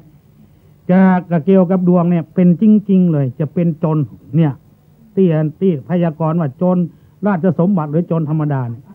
เราเป็นโจรธรรมดาเนี่ยไล่ฆ่าเอานิ้วมือคนซดก็ไปเผียวเอาแล้วชาวบ้านชาวเมืองในเมืองนั้นก็กระวนกระวายแล้วโจรองคุลิมานกินก็บ่รับนอนก็บ่รับเนี่ยเวียกเนี่ยการก็เนี่ยมาได้ถึงเป็นตีนเป็นมือเนี่ยมันถึงถ้ามาออกเอ็กซ์ไซส์วันหนึ่งพระพุทธเจ้าของเราจะไปบิณฑบาตหรอกก่อนถ้าบิณฑบาตนั้นเพิ่นจะตอบปัญหาเทวดาก็เพิ่นจะพ่อไปนั่งพ่อว่าคนใดคนดีโปรดบ่ดีโปรดคนใดตกทุกข์ได้ยากอย่างใดก็คนดีโปรดพระองค์มาพิจารณาก็นั่งภาวนาพอภาวนาเสร็จแล้วปรากฏว่าองคุลิมานเนี่ยมาอยู่ในข่ายของพระองค์ข่ายตาเลยคนเนี้ยสมควรจะไปโปรดมันแล้วกรรมเดียวมีไม่ยิงคนหนึ่งกำลังกระวนกระวายไม่ยิงแก่ตัวเนี่ยคือว่าแม่ขององคุลิมานเนี่ยทราบว่าลูกของเพื่อนไปเป็นจนแม่ก่อนกินบะล้ำนอนบะรับนอนกระวนกระวายพระเจ้าประเสนที่โกศลจะยกห้องหมู่ทหารตำรวจมาประชุมกันภัยปะที่ไหนจับเป็นไม่ได้ให้จับตายเลยเนี่ยเพื่อนประกาศคุยบ้านคุยเมืองแม่ของเพื่อนได้ยินว่าเพื่อนจะจับตายลูกของภัยลูกของมันของนี้เพื่อนมาจ้างว่าลูกภัยกระจายมันจะเป็นอ้างเป็นเป็นบิดเป็นปักบิดปักเบี้ยวลองไปว่าคือเพื่อนเถอะแม่เพื่อนจังมันจะตายนะที่ตัวนี้มันจะหางามตาลี่ไงลองแม่มันได้ยินนะแม่มันจังของเขาไม่ตายอันนี้ลูกภัยใจมันโคนเอามันเลือกที่เกิดมาได้ตู้ตัวนี้มันจะหางามเอกที่ปุ่มใหญ่ลองแม่เพิ่งมาได้ยิงเอาใส่แม่เป็นจังนนนี่แม่ตู้ตัวนั้นหาเรื่องประกอบก่อนเนี้ยจะได้ท่านทั้งหลายแม่เพิ่งก็ออกไปซ้อหาลูกเพิ่นบอกห้ามว่าองคุลิมานเดี๋ยวเนี่ยลูกของท่านพระเจ้าอิงอหิงสกะแล้วนะมันปะไผ่มันฆ่าหมดเลือดมันเขาตายจังเตอะตายกับลูกจังมันแม่ก็ออกแล้วคายหมูเนี่ยอยู่ในพยานของพระพุทธเจ้าเลยพูดว่าโอ้มาได้แล้วองคุลิมานมันกำลังจะฆ่าคนประเดี๋ยวเนี่ยแม่มันกำลังไปตัวหาลูกมันเกือบจะถึงแล้วเพิ่นหูโลกเพิ่นปั๊บอย่างของเพิ่นได้เนี่ยเหมือนกับเขามี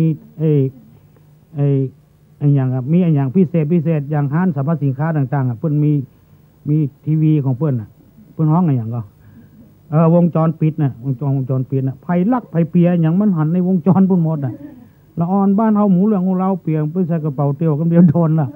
เนี่ยคายของผู้ใดเจ้ามันเป็นโลกุตระมันต้องไปมีไฟฟ้าไฟเฟ้ออย่างนั้นคือขึ้นป๊อบก็หันละนั่งภาวนาก็หันว่าภัยจะต้องไปโปรดพระองค์ก็มาได้ละถ้าโจรองคุลิมานฆ่าแม่ละองคุลิมานจะบดีแล้วคือปิตุฆาตมาตุฆาตฆ่าบิดาฆ่ามารดาฆ่าพระอรหันต์เนี่ยทำร้ายผู้ใดเจ้าจนห่อพระโลหิตเนี่ยคือตัวเจ้าแตกแยกกันบอกเป็นโคกเป็นเราเนี่ยเพื่อนว่าเป็นอนันตริยกรรมมันหนักที่สุดห้ามสวรรค์ห้ามนิพพานนี่เป็นอย่างอี้บ่ได้เกิดได้งอกซ้ำพระพุทธเจ้าก็มีเมตตาก็ได้บาตรกับจีวรไปบิณฑบาตอย่างทุกเจ้าธรรมดาที่องค์หันเนี่ยตื่นมาพระองค์ก็ไปเนี่ยบางคู่บางคนบอกเข้าใจศาสนาบางศาสนาบอกเข้าใจเพื่อนว่าไม่มีเรื่องมีราวอย่างตื่นมาก็อุ้มบาตรไปซ้อขอกินอีกอย่างอี้นะคือใส่ร้ายหมู่ทุกเจ้าพนายอีกก็มีนะเคยได้ยินบ่อยๆ แต่เขาก็บอกว่าอย่างของเพื่อนเพราะเป็นสิทธิเสรีของเพื่อนความจริงการไปบิณฑบาตคือการโปรดสัตว์คนใดที่นับถือพระเจ้าพระธรรมพระสงฆ์หันทุเจ้าตอนเจ้าเนี่ยมันใจดีใจมากปากดีอย่างไม่ไปหันของบดีบดับมันแบบเป็นมงคลกับตาอันนี้การไปบิณฑบาตนี่แล้วก็เป็นความฉลาดของพระพุทธเจ้าด้วยประกาศทุเจ้าต้องออกบิณฑบาตทุกวันนี่นอกจากจะได้เข้ามากินแล้วยังปองออกกำลังโดยแถมที่เขาออกเอ็กซ์ไซส์นี่มันเป็นอย่างนี้พระพุทธเจ้าก็ไปบิณฑบาตอย่างเงี้ยไปแหละไปเข้าก็ไปปะใส่หมู่นึงถามว่าสมณะจะไปที่ไหนเราจะเดินทางไปทางนี้มีความประสงค์บอกว่าไม่ได้นะโจรองคุลิมานมันอยู่งั้นนะมันจะฆ่าคนขอขอบคุณท่านทั้งหลายเราสละแล้วเราเหมาอย่างแล้วมันจะฆ่าตายกับเจ้ามันเดินทางต่อไปเข้าไปถึงที่โจรองคุลิมานอยู่หั่นคนมาแล้วมันน่าพอนิ้วมือได้999นิ้วนะยังแถมนิ้วเนี้ยเป็นนิ้วสุดท้ายละเราจะได้ไปยกคูหันพระพุทธเจ้ามาก็รับต้นไม้ไว้อยู่พระพุทธเจ้าล้ำไปน้อยเดียวก็ดาบไล่ฟันไล่จะได้ก็ถึงหมดดันฟันจะได้ก็ถึงหมดถูกมันนี่เป็นเพราะพุทธอภินิหารเขาไปว่าเขาโม้เขาก็ว่าบ่ได้เพราะมีอภินิหารอย่างเพื่อนเขาบ่ได้เฮียนถึงขนาดนั้นอาจจะมีจริงจนอิดจนอ่อนในที่สุดมาก็อดบ่ได้กับเอิ้นสั่นเอิ้นห้องหยุดก่อนสมณะคือสมณะนี่แปลว่าทุเจ้าน่ะเนี่ยบางคนบอกเข้าใจว่าไปเรื่อยก็มีนะไม่อุ้ยคนหนึ่งทุเจ้ากำลังจะกินข้าวอยู่มาเข้าไปใกล้ขอบุกหัวสมณะก็มองอย่างนี้บุกหัวทุเจ้าเนี่ยสมณะหยุดก่อนสมณะพระพุทธเจ้าว่าโยมเราหยุดแล้วทำไมวิ่งโล่ไปถามใครนะเราหยุดแล้วที่เขาห้องโจรกันมาตัวเราหยุดแล้วโดยดีแต่ฐานนันซีมิหนิงได้ห้องแต่ยะห้องนักกระเดียข่อยเล่าแต่เหมาะมาดูเจ้าอย่างห้องเพลงกันแต่เหมาะคือมาเป็นเครื่องประกอบนิดหน่อยตัวเราหยุดแล้วแต่ท่านนั้นไม่หยุดเราวิ่งเหงื่อพอออกถ้าท่านว่าเราไม่หยุดท่านเดินท่านวิ่งทำไมท่านหยุดเราหยุดจากการทำบาปด้วยกายด้วยวาจาวาใจท่านนั่นแหละกำลังจะทำบาปท่านยังไม่หยุดแค่เนี้ยท่านทั้งหลายพอองคุลิมานได้ยินกรรมอย่างนี้บ่เคยได้ยินกรรมเตือนว่าเอาหยุดทำบาปทำกรรมเลยบุ๋งเรื่องของเราก็เลยสะอย่างวัตถุเสี่ยงดาบเดิมอย่างสะวัตถุเสี่ยงเข้าไปหาพระพุทธเจ้ากระโจนก็ไปเลยพอดาบรุดมือกระโจนก็ไปกราบตีนได้ทันทีกรรมอย่างนี้บ่เคยได้ยินกรรมเตือนมันหมายความไม่ได้พระพุทธเจ้าก็เล่าให้ฟังการทำบาปทำกรรมทรมานคนอื่นสัตว์อื่นเพื่อชีวิตของตัวเองเพื่อความร่ำรวยของตัวเองนะมันเป็นบาปนะโยมเราเกิดมาชาติเนี้ยเราก็ต้องพยายามทำความดีเกิดมาเราก็ไม่ได้มาด้วยตายก็ไม่ได้ไปด้วยหากินของใครของมัน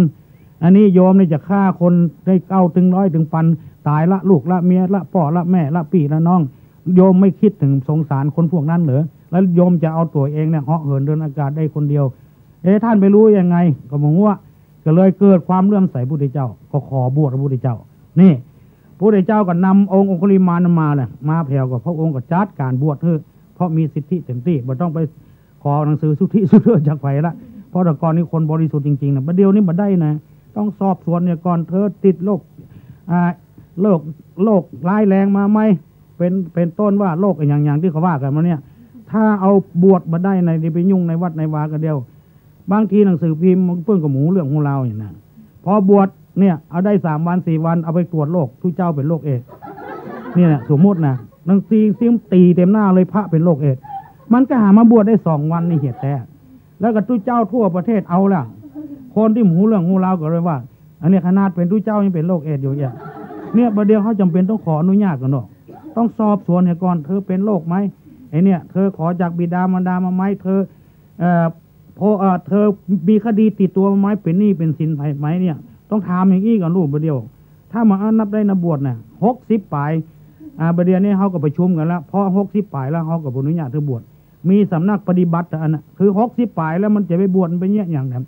นอกจากหาแสวงความสุขด้วยตัวไปปั๊มเพลภาวนานะบวชมาอยู่วัดธรรมดามีเรื่องอย่างนั้นขังโปแคบหมูจินส้มฮือข้าน้อยขยมเก็บใบจะปนเน่าพอบวชนี่เดี๋ยวนี้ตู้ลุงจังเขาละเขาถึงโห ถ้าได้ยินนี่ก็ถึงจำเป็นนะเขาบวชแก่แล้วเขาบวชนี่อย่างบวชสงบก็ต้องไปบวชปั๊มเพลงภาวนาอันนี้เพื่อนก็ต้องทำไงพระพุทธเจ้าในสมัยนั้นมันต้องบวชมันต้องทำไปละเพราะว่าหูนิสัยองคุลิมาน ก็เลยบวชพอบวชเสร็จสับแล้วก็อยู่ด้วยเจ้าทำวัดค่ำเวลานั้นพระเจ้าประเสนที่โกศลมาหรอกขี่ม้ามากายหน้าวัดควรดีจะไปนมัสการขอน้ำมุกน้ำมนต์กับพระพุทธเจ้าให้ก่อนเพื่อจะไปลบศึกคนเดียวทหารนี่เป็นปั้นพุ่นผู้ดูมันเป็นที่นะก็แวะนมัสการพระพุทธเจ้าถามเรื่องถามราวก็พระเจ้าประเสริฐในทุกโกศลของฟังพอฟังเสร็จแล้วจะบเดียวเนี่ยมีโจรคนหนึ่งชื่อโจรองคุลิมานมันจะมาปล้นได้มันมาฆ่าคนนะอยู่บ่เป็นสุขฆ่าพระพุทธเจ้าก็จำเป็นต้องไปปราบปรามช่วยชาวบ้านจองพระพุทธเจ้าว่าขอถวายพระพรมหาบพิตรราชโสภารเจ้าสมมุติว่าเวลานี้โจรองคุลิมานย้างจากการฆ่าคนแล้วมาบวชโกนหัวโกนคิ้วพระองค์จะทำอะไรถ้าสามารถทำอย่างนั้นได้นะโจรองคุลิมานจะขออันอย่างหมดเลย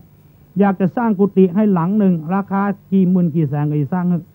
บิณฑบาตบ่ต้องไปบิณฑบาตก็ได้ข้าพระพุทธเจ้าจะถวายเข้าถวายน้ำจริงๆเหรอจริงๆพระพุทธเจ้าก็เลยจี้มือนี่องคุลิมานอยู่นี่บวชเป็นพระเจ้าแล้วหรอเสนาหมู่นั้นทหารหมู่นั้นกองหันองคุลิมานตาใส่มาโล่นนะพระเจ้าประเสริฐนะที่โกศลก็โล่นเพื่อนก็เลยตู้เจ้าหนุ่มทั้งหลายก็จักแขนไว้ก็เลยทำความเข้าใจกันว่าเรื่องราวมันเป็นมาอย่างเงี้ยเอาอาวุธต่ออาวุธไปสู้กันมันถึงแบบสงบสักเรื่องระหว่างลาวกับไทยยิงกันระหว่างแล้วที่บ้านล่มเก้านี่มันตึงแบบย่างสักเรื่องพอว่าเอาอาวุธโดยธรรมะเนี่ยมีคนเดียวไปเจรจาสงบศึกเราจะยุติในการยิงเมื่อเดียวนี้การไปกันมาก็สะดวกค้าขายแล้วมีคนหนึ่งถึงบอกว่าเราจะเอาสนามรบเป็นสนามการค้าเมื่อเดียวนี้สนามรบก็เป็นสนามการค้าจริงๆนี่เอาทรงปูนทรงเล็กไปเปิ้นไม้บ้านเขาหมีกับโคนไม้บ้านเปิ้นขึ้นมาเจ้าบ้านเจ้าเมืองเขาบอกได้มองความดีของรัฐบาลในแง่นี้หรอกไปมองในแง่อย่างพี่เบาหัวก็เลยว่าเปิ้นบดีควรจะล่าเอาได้อย่างนี้คือมองในแง่บดีสงบเพราะอย่างนี้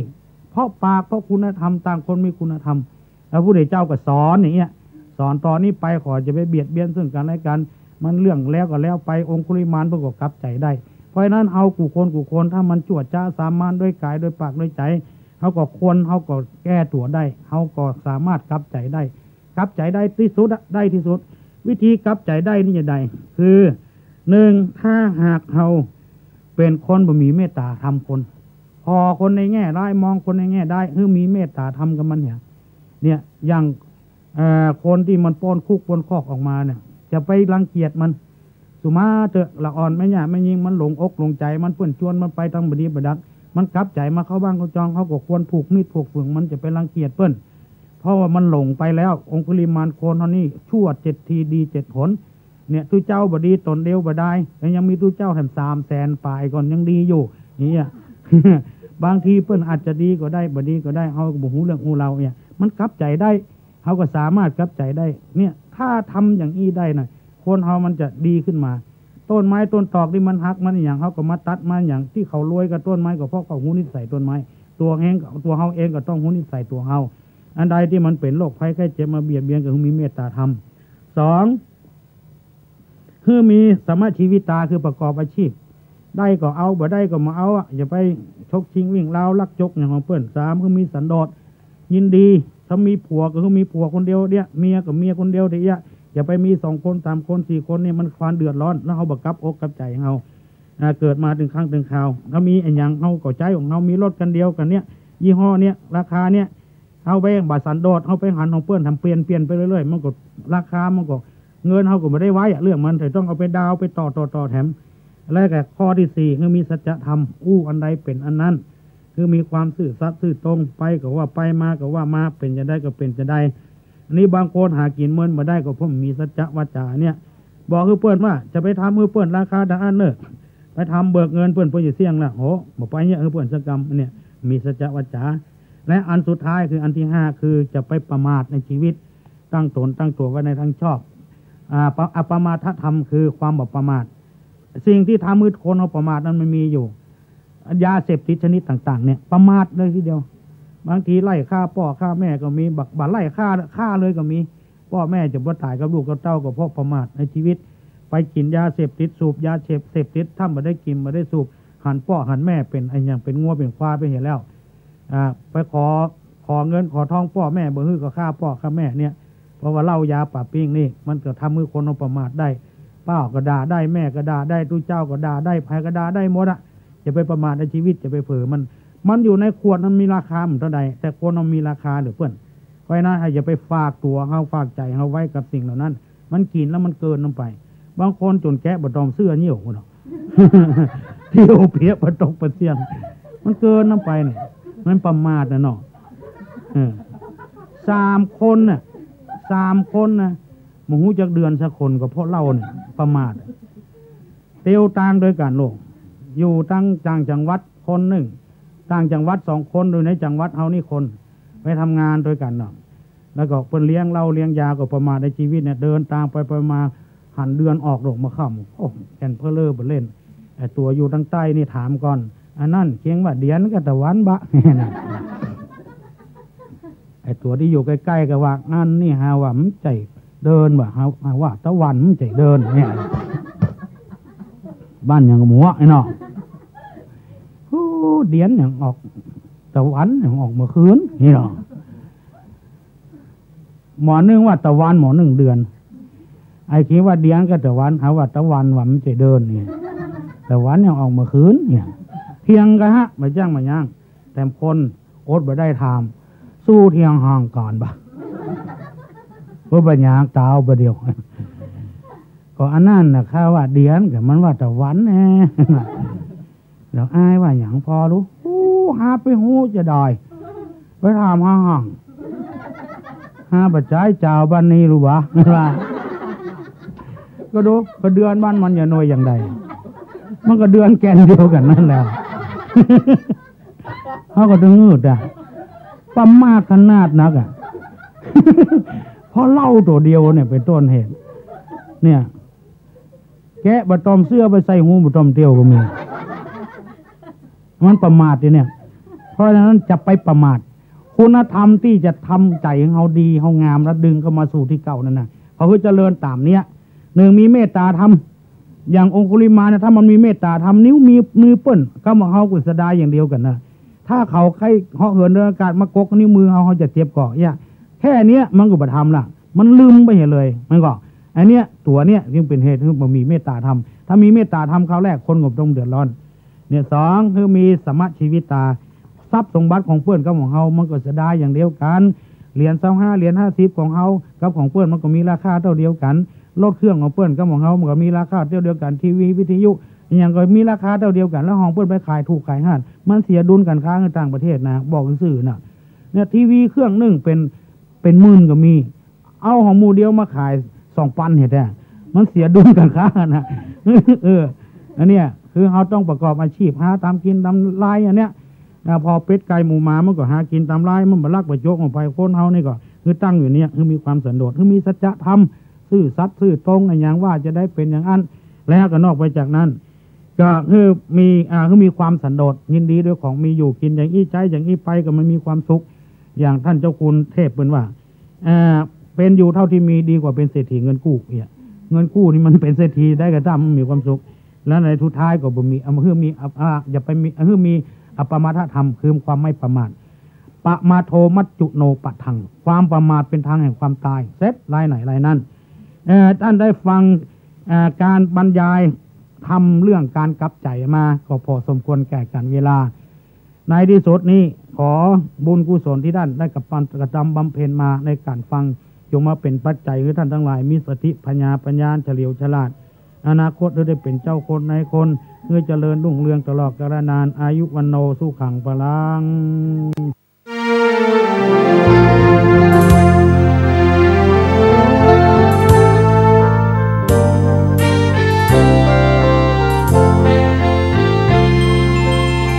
ดินแดนถิ่นดงธุรกันดารมีนามเรียกขานของศิษย์พระตถาคตผู้ออกเผยแผ่ธรรมะแก่ผู้ราชนมิให้มองมนปลดทุกข์ด้วยทางธรรมธรรมจาริกธรรมจาริกธรรมจาริก างป่าหรือว่ายอดดอยท่านไม่เคยถอยเฝ้าคอยชี้นำให้ใช้ธรรมะขององค์พระพุทธธรรมให้ใจสุขล้ำน้อมนำทำกรรมดีธรรมจาริกธรรมจาริกธรรมจาริกเร่งพัฒนาการอยู่การกินให้มีชีวิตสุขสันต์เปรมปรีพบแสงสว่างส่องทางสร้างความดีให้มีความสุขความทุกข์หายไปธรรมจาริกธรรมจาริกธรรมจาริก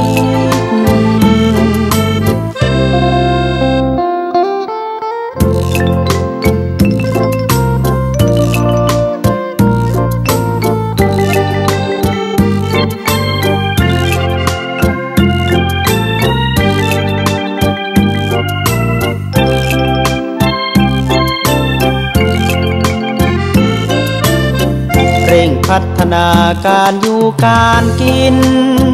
ให้มีชีวิตสุขสันต์เปรมปรีพบแสงสว่างส่องทางสร้างความดีให้มีความสุขความทุกข์หายไปธรรมจาริกธรรมจาริกธรรมจาริกธรรมจาริกธรรมจาริกธรรมจาริกธรรมจาริก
ท่านกำลังติดตามรับฟังสถานีวิทยุกระจายเสียงพระพุทธศาสนาแห่งชาติและสังคมคลื่นเพื่อการศึกษาพระพุทธศาสนาและวัฒนธรรมระบบ FM 104.5 เมกะเฮิรตซ์รายการต่อไปเป็นรายการข่าวบ้านวัดราชการดำเนินรายการโดยเกษตรเพชรสำริด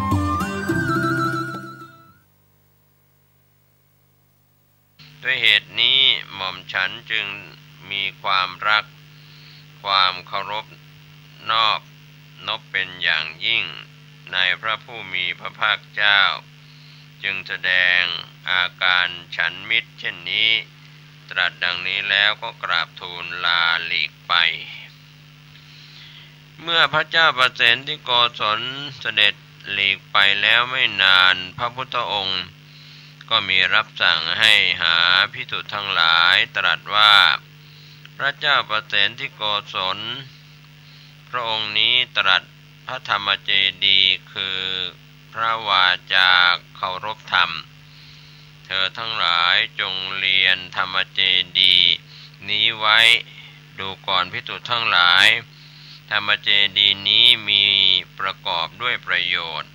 เป็นเบื้องต้นของพรหมจรรย์พระเจ้าประเสนที่โกศลเมื่อมีโอกาสก็จะเสด็จมาเฝ้าเนืองๆเพราะความรักเคารพในพระพุทธองค์ใครจะสนทนาด้วยบางครั้งพระพุทธองค์ทรงให้ความอนุเคราะห์พระเจ้าประเสนที่โกศลเป็นการส่วนพระองค์เช่นในโทนะปากสูตรกล่าวถึงพระเจ้าประเสนที่โกศลนั้นเสวยจุ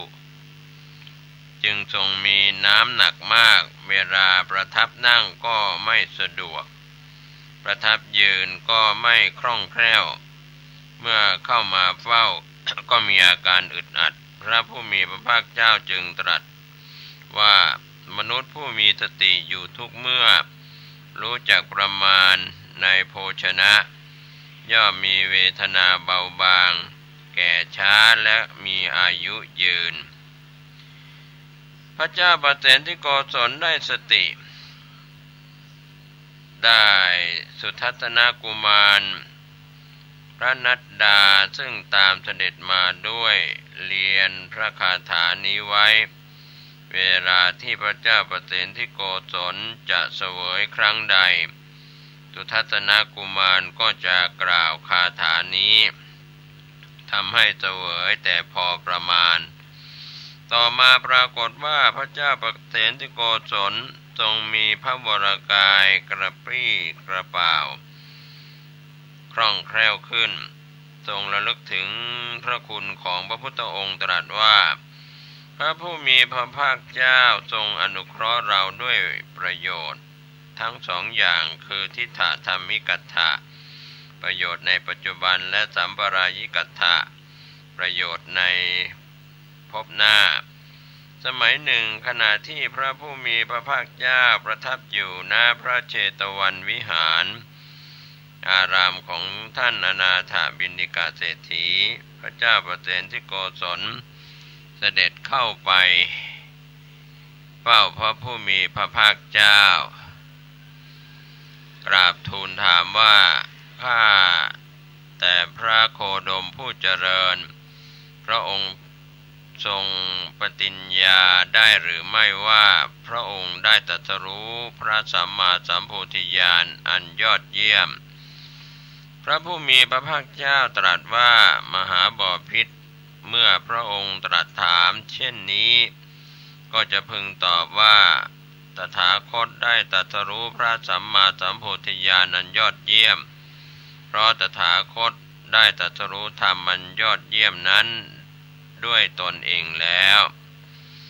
พระเจ้าประเสนที่โกศลทูลถามว่าสมณพราหมณ์บางพวกเป็นคณาจารย์เป็นเจ้าลัทธิมีเกียรติมีชื่อเสียงชนส่วนมากยกย่องว่าดีเช่นบุรณกัสสปะมัคคิลิโคสารชิตาเกตกัมพลปกุทะกัจจายนะสัญชัยเวรัตบุตรและนิครนนาถบุตร ตมนาพราหมณ์เหล่านั้นเมื่อถูกข้าพระองค์ถามก็ยังมิกล้าปฏิญญาณตนได้ว่าตรัสรู้พระอนุตตรสัมมาสัมโพธิญาณส่วนพระองค์พระโคดมผู้เจริญนั้นยังมีพรรษาอยู่ในวัยหนุ่มและเป็นผู้ใหม่ในบรรพชิตฉะไหนจึงกล้าปฏิญญาได้เล่าพระผู้มีพระภาคเจ้าตรัสตอบว่าดูก่อนมหาบพิตรสิ่งสี่ประการเหล่านี้ไม่ควรดูหมิ่นว่าเล็กน้อยกษัตริย์ไม่ควรดูหมิ่นว่ายังทรงพระเยาว์งูไม่ควรดูหมิ่นว่าตัวเล็กไฟไม่ควรดูหมิ่นว่ากองเล็กภิกษุไม่ควรดูหมิ่นว่ายังใหม่ต่อเพศบรรพชิตทั้งนี้เพราะเหตุว่ากษัตริย์ได้เสวยราชสมบัติแล้วเมื่อพิโรธย่อมทรงลงพระอาญาอย่างหนักแก่ชายหญิงได้เพราะฉะนั้นผู้ที่รักษาชีวิตของตนพึงงดเว้นการหมิ่นพระบรมเดชานุภาพของกษัตริย์งูที่บ้านหรือที่ป่าก็ตามไม่พึงดูหมิ่นว่าเล็กเพราะงูเป็นสัตว์ที่มีพิษพร้อมที่จะฉกกัดทำร้ายชายหญิงผู้เขาผู้โง่เพราะฉะนั้นผู้รักษาชีวิตของตนพึงงดเว้นการดูหมิ่นงูนั้นว่าตัวเล็กไฟแม้กองเล็กแต่เมื่อได้เชื้อย่อมลุกเป็นกองใหญ่รามไหม้ชายหญิงผู้เขาผู้โง่ในบางคราวเพราะฉะนั้นผู้รักษาชีวิตของตนพึงงดเว้นการดูหมิ่นไฟนั้นว่ากองเล็กภิกษุผู้ใดดูหมิ่นภิกษุผู้ยังใหม่ต่อเพศบรรพชิตแต่สูงด้วยคุณธรรมเดชแห่งศีลของภิกษุย่อมทำความพินาศแก่ผู้นั้นอีกทั้งทายาทจะไม่ได้รับทรัพย์มรดกบุคคลนั้นจะเป็นผู้ปราศจากเผ่าพันธุ์เปรียบเสมือนตาลยอดด้วนเพราะฉะนั้นบุคคลผู้เป็นบัณฑิตพิจารณาเห็นกษัตริย์ผู้ทรงยศงูไฟและภิกษุผู้มีศีลว่าเป็นภัยแก่ตนจงอย่าประมาทพึงประพฤติต่อสิ่งเหล่านั้นโดยชอบทีเดียวเมื่อพระผู้มีพระภาคเจ้าตรัสจบลงพระเจ้าประเสนที่โกศลทรงมีพระทัยเลื่อมใสในพระรัตนตรัยด้วยเทศนานี้กราบทูลพระผู้มีพระภาคเจ้าว่าข้าแต่พระองค์ผู้เจริญพระองค์ทรงยกข้าพระองค์ซึ่งตกไปในอสัตธรรมที่ไม่ใช่ธรรมะไว้ในสัตธรรมที่เป็นธรรมะเหมือนบุคคลหงายของที่คว่ำพระศาสนาที่มิจฉาทิฏฐิปิดไว้ทรงกระทำทางสวรรค์และทางนิพพานให้ชัดแจ้งแก่ข้าพระองค์เหมือน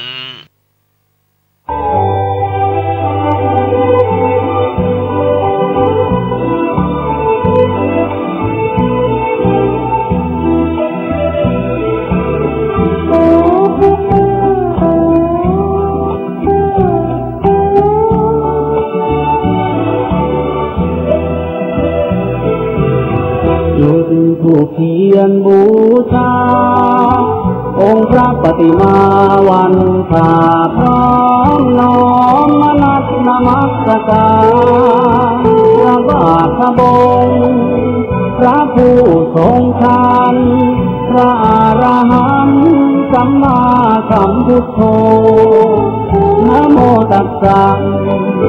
ภะคะวะโตอะระหะโตสัมมาสัมพุทธัสสะพระบาทละอองธุลีพระบาทพระอ อนันตชินะพระผู้พิชิตมาข้าพระองค์ขอสืบสานขับขานพุทธประวัติพระองค์อาคาพลำน้ำคำร้องทรงด้วยลืมหลงขอพระองค์ทรงเมตตาที่ขอพระบุญญาพระศาสดาดลมาให้ข้าพระองค์นั้นเกิดปาฏิภาณสว่างสวัยจะแต่งจะร้องทำนองไหนปัญญาจงลื่นไหลว่องไวอย่าติดตามจวบอวสานพุทธประวัตินี้ขอเดชะพระบารมีพระจอมมุนีนี้มาช่วยนำให้สำเร็จตามเจตนาอันบริสุทธิ์ด้วยเถิดพระพุทธเจ้าข้า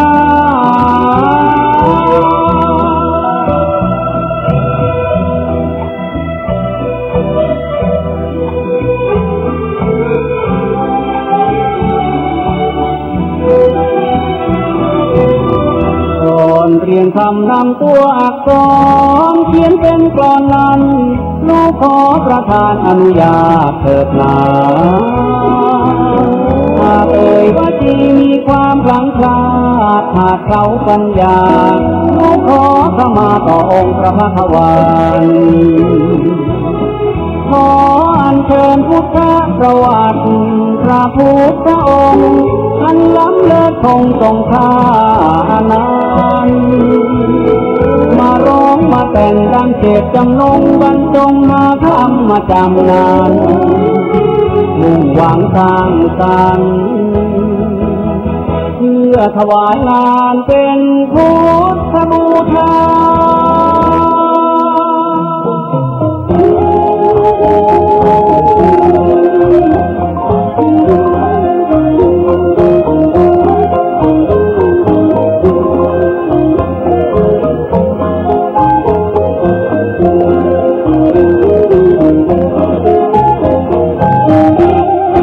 ผมแห่งธรรม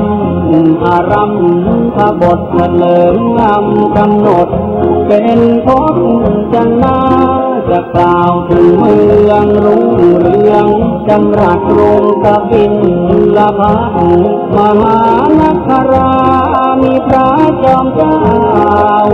กษัตริย์ชื่อสุโธธนะนั่งครองธานีอัคราเป็นจากกัลยานามสิริมหามายาเป็นมเหสีทรงอัครานาราธิบดีครอบครองธานีเป็นสุขรันในการนั้นท่านหล่อพุทโธโอที่สัตว์เสวยทิพย์สมบัติบนสวรรค์เป็นกันดุสิตเทวราชันอยู่ชั้นสิทธิดาวเลวิไลจนเกิดปัญจมุขฟ้านิมิตแก่สันดุสิตเป็นนิมิตหมายดอกไม้ทิพย์ที่ประดับพระวรกายเหี่ยวแห่งไรความเรืองรองสองทิพย์ผู้ตาที่ทรงนั้นมีสีสันเสื่อมเศร้ามองความรักเตโธไหลขึ้นกองนองพระกัตถาไม่ลาลดที่พระสรีระกายคล้ายดังว่ามีอาการชรามาปรากฏหน้าทรงเบื่อหน่ายในทิพยรสพระทัยสลดหมดห่วงวิมาน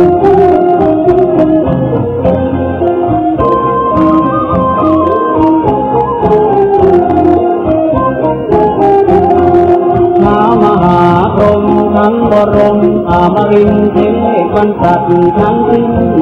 ในหมื่นจักรวาลจึงพากันมาสู่ที่วิมานพระโพธิสัตว์กลางตรัสคำวอนเขากราบทูลอาราธนาให้สุติลงมาสุขาโพธรตรัสรู้เป็นพระพุทธชินวรคนข้ามสัตว์นิกรเข้าสู่นิพพานพระโพธิสัตว์ทรงพิจารณาปัญจมหาวิโลกนั้นจนที่ทั่วทั้งห้าประการจึงมีปัญหากับดวงเทวาว่าท่านทั้งหลายจงวางพระทัยเถิดเราจะได้เกิดในโลกาตามคำทูลอาราธนาในไม่ช้าจงอย่าปรารภ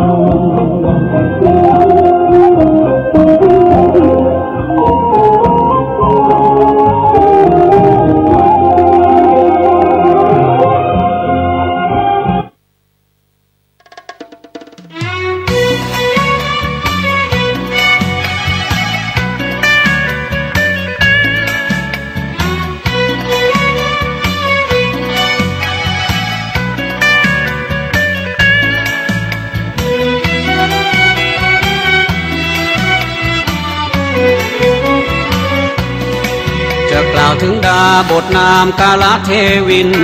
ในแดนดินมีฤทธิ์เรื่องลือชาบำเพ็ญโปรดตบาชาเนิ่นนานนักหนาจึงได้สมาบัติ8ดังหวังปองจะเหาะจะเหินข้ามเนินเขาพงไพรขึ้นฟ้ากว้างใหญ่ใกล้ๆได้ทั้งของได้ข่าวจากปวงทวยเทพและเทวาพระเจ้าสุโธธนะเจ้าปกครองได้พระโอรสสืบราชบัลลังก์ทองจึงเหินลอยล่องสู่เขตนิเวศวัง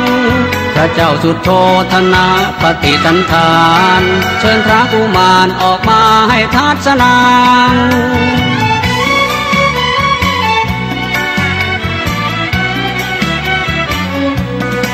ประสงค์จะให้องค์พระกุมารนั้นนมัสการดาบทดังใจหวังแต่พระบาทของพระโอรสปรากฏยัง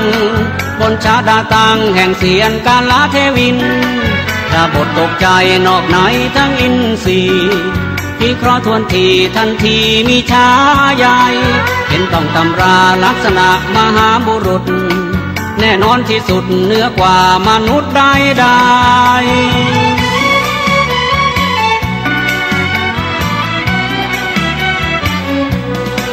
ทุกเข่าทันทีกระทำอัญชาลีก่อนเบื้องบาทอวรกุมารนั้นท่านใด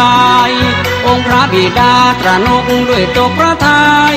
แล้วยกพระกรย่อไหว้อภิวันพระประยุรญาติอภิวาทแสนชื่นชมนึกว่าเป็นท้าวมหาพรหมองค์สำคัญ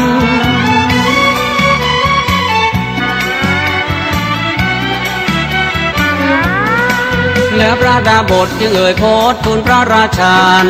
ว่าพระกุมารพระองค์นี้มีบุญอนันต์จะตรัสรู้พระสัพพัญญูยุตตญาณสิ้นปัจจัยการพบนิพพานันแสนนำภัยนำสัตว์บุคคลข้ามพ้นทุกทนเวียนว่ายเกิดแก่เจ็บตายข้ามไปแดนพระนิพพาน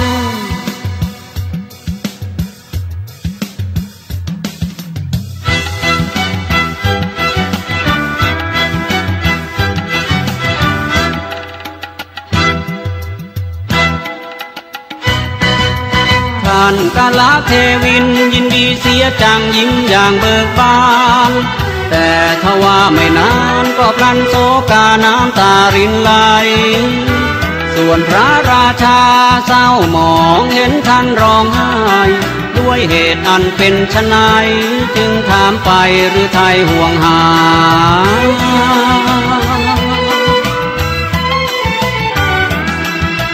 ท่านดาบทเทวินได้ยินแล้วจึงวิสัชนา ที่ยิ้มสุราเพราะได้พบพาพระสัพพันยูแต่วิปฏิสารโศกาน้ำตาไหลพรูเพราะกว่าถึงวันตรัสรู้ชีพเราไม่อยู่ท่านพุทธองค์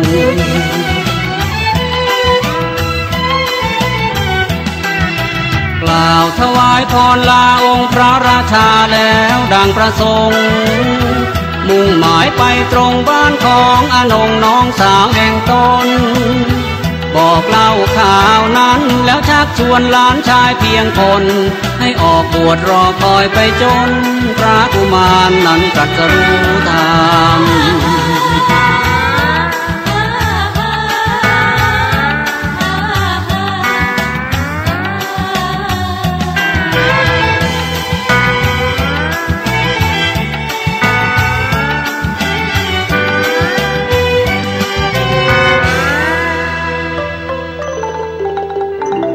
ฝ่ายหลานชายของกาละเทวินดาบทชื่อว่านาลกะพอได้ฟังคำบอกเล่าเรื่องราวของเจ้าชายผู้เป็นพระโอรสของพระเจ้าสุโธทนะจากกาละเทวินดาบทผู้เป็นลุงของตนแล้วก็มาคิดใคร่ครวญว่า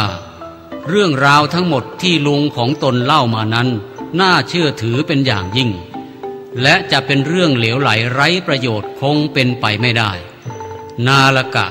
จึงเกิดความศรัทธาอย่างจริงใจและได้ออกบวชไปบำเพ็ญสมณธรรมในป่าใหญ่รอคอยจนกระทั่งได้ข่าวว่าเจ้าชายสิทธัตถะออกบวชและได้ตรัสรู้เป็นพระสัมมาสัมพุทธเจ้าแล้วจึงได้เดินทางมาเฝ้าพระพุทธองค์และได้ทูลถามธรรมพระพุทธองค์ทรงโปรดประทานพระพุทธโอวาทจนพระนาลกะได้สำเร็จเป็นพระอรหันต์ในที่นี้ได้บอกความล่วงหน้าไปก่อนเพื่อเนื้อตอนจะได้ต่อเนื่องกัน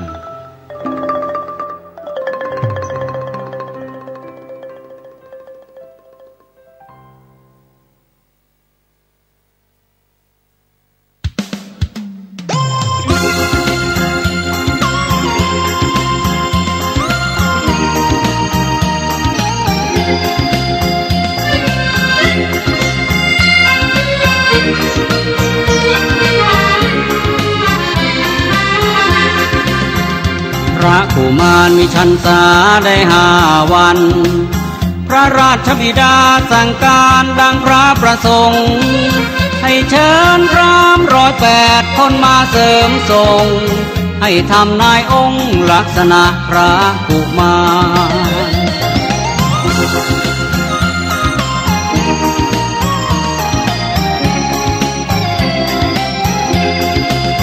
คัดเลือกหาพราหมณ์ลือนามเพียง8 คน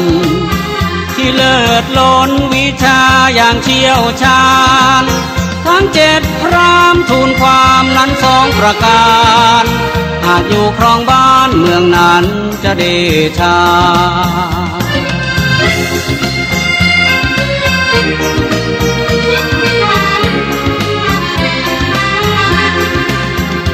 จะได้เป็นพระเจ้าจักรพรรดิ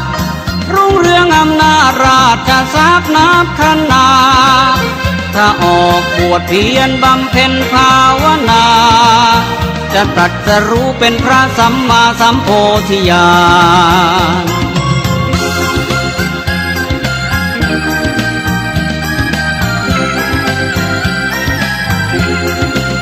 แต่โกนทัญญาพรามณะได้ทำนายเป็นคนสุดท้ายทำนายพระกุมารจะต้องไปออกบวชเพศพรหมจรรย์อย่างเดียวเท่านั้นนิพพานเป็นอื่นไป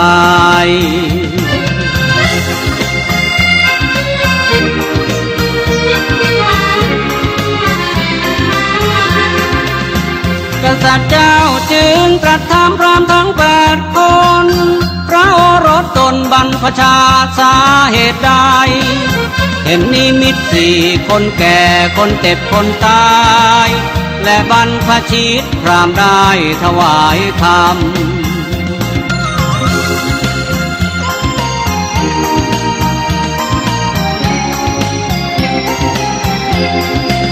พร ระเจ้าสุดโทธนะท่านหนึ่งพระทัยมิอยากให้พระโอรสออกบวชนำจึงมีบัญชาเด็ดขาดประกาศคำนิมิตสี่ห้ามนำใกล้โอรสเรา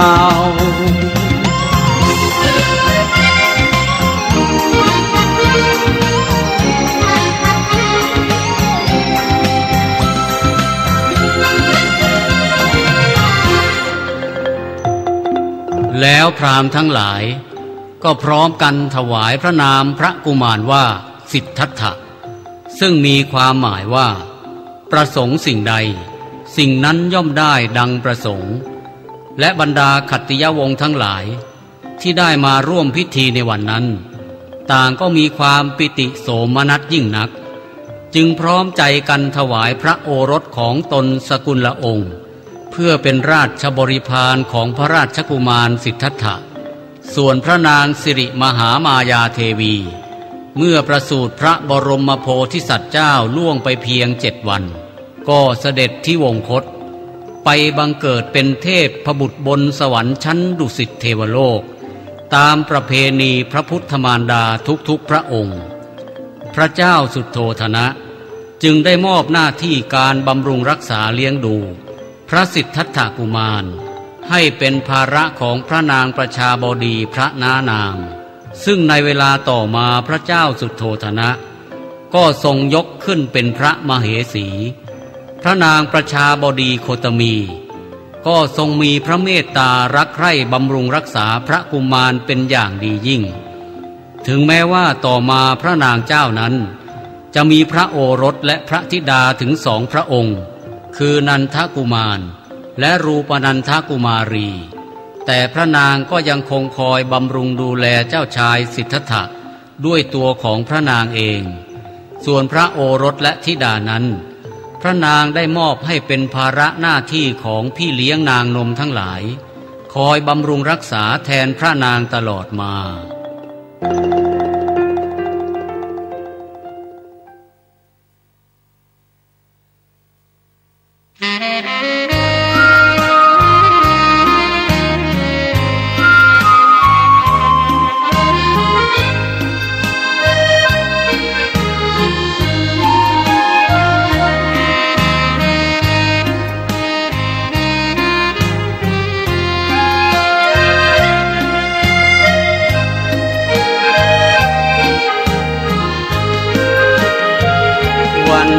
เป็นวันพระราชพิธีวัปปะมงคล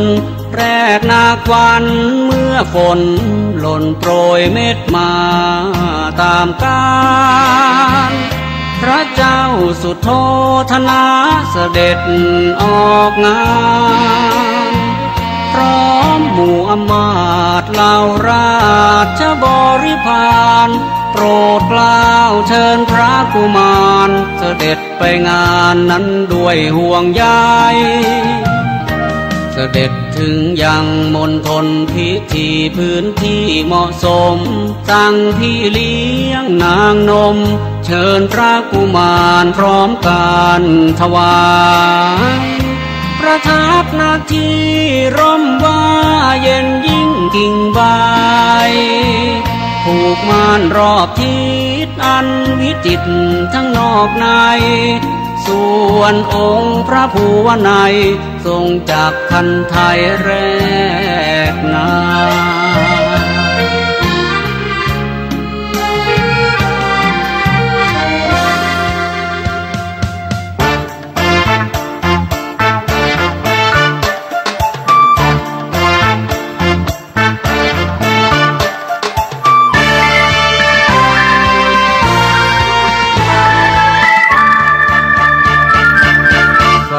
พี่เลี้ยงนางนมนั้นอยากจะชมงานพิธีจึงจรลีนี้ห่างพระกุมารมาอยากจะดูฝีพระหัตถ์องค์พระราชาให้เต็มตาทรงไถนานั้นใกล้ใกล้ปล่อยเจ้าชายอยู่องค์เดียวหนึ่งประเดียวชั่วอึดใจแล้วค่อยมาดูแลใหม่คอยใส่ใจเหมือนทุกครา จึงพากันไปชมแล้วลืมเวลามีพากันรีบมาดังที่ได้ประรมเพลิดเพลินอุราทุกนางเริงร่าดังหนึ่งว่าวเริงลมมวลชนมากมายมีต่างสุขสีสรานแสนระรื่นชื่นบานดังสวรรค์ผสมอุดมอุกฤษจิตใจ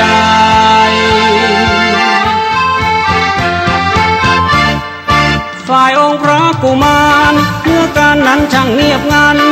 เสด็จอุทาการนั่งสมาธิทันใด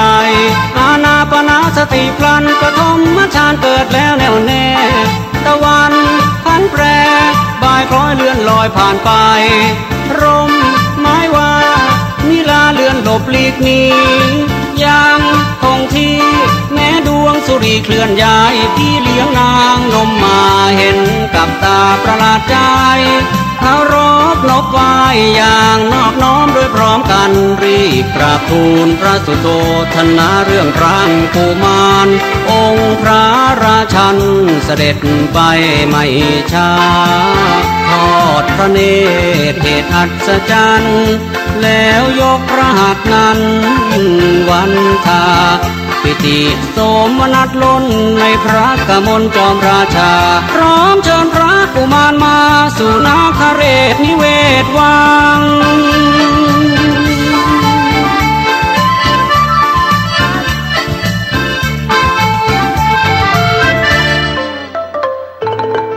เมื่อเจ้าชายสิทธัตถกุมารเจริญชนมพรรษาได้7 พรรษาพระเจ้าสุโธทนะทรงโปรดให้ขุดสระโบกขรณี3 สระด้วยกันคือสระบัวหลวงสระบัวขาวและสระบัวขาบให้เป็นที่เล่นสำราญพระทัยพร้อมพระสหายที่อยู่ในวัยเดียวกันเมื่อพระกุมารเจริญวัย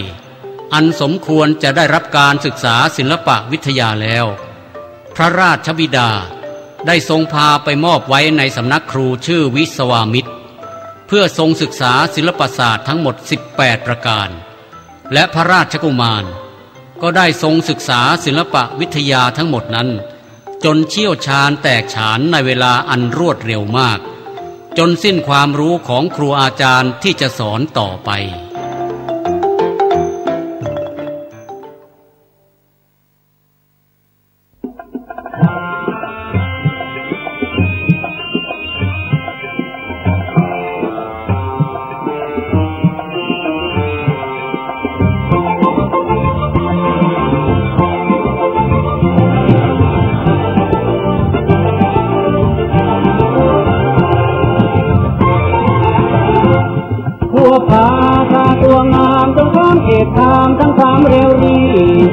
บินพัฒานีสาวัตถีเวสาลีมา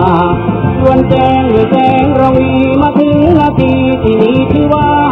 แม่น้ำอโนมาธารานกว้างใหญ่แล้วหยุดยั้งอยู่ระหว่างทางที่จะไปนึกขาดที่ทานหาไทยแม้เราใส่จะได้ดีกว่า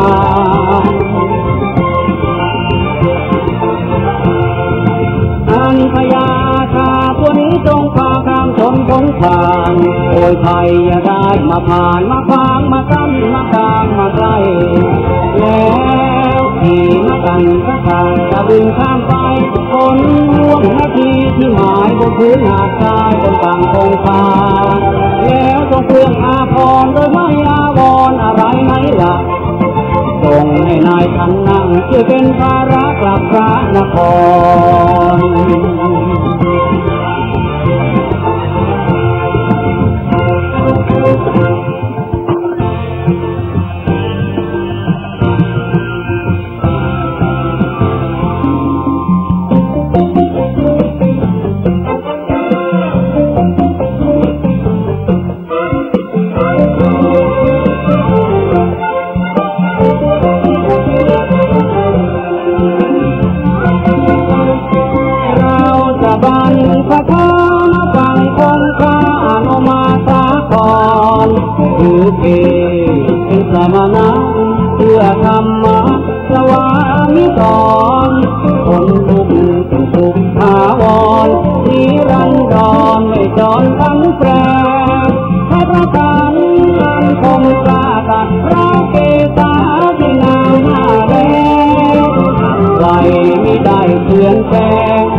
สาขึ้นไป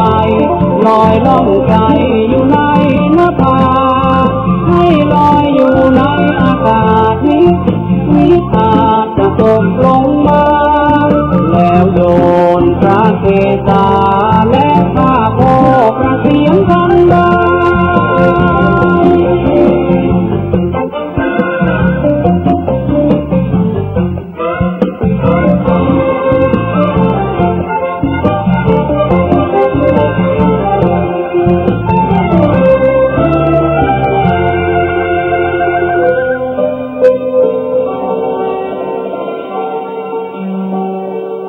ทั้งพระเกศาและข้าโพกพระเศียร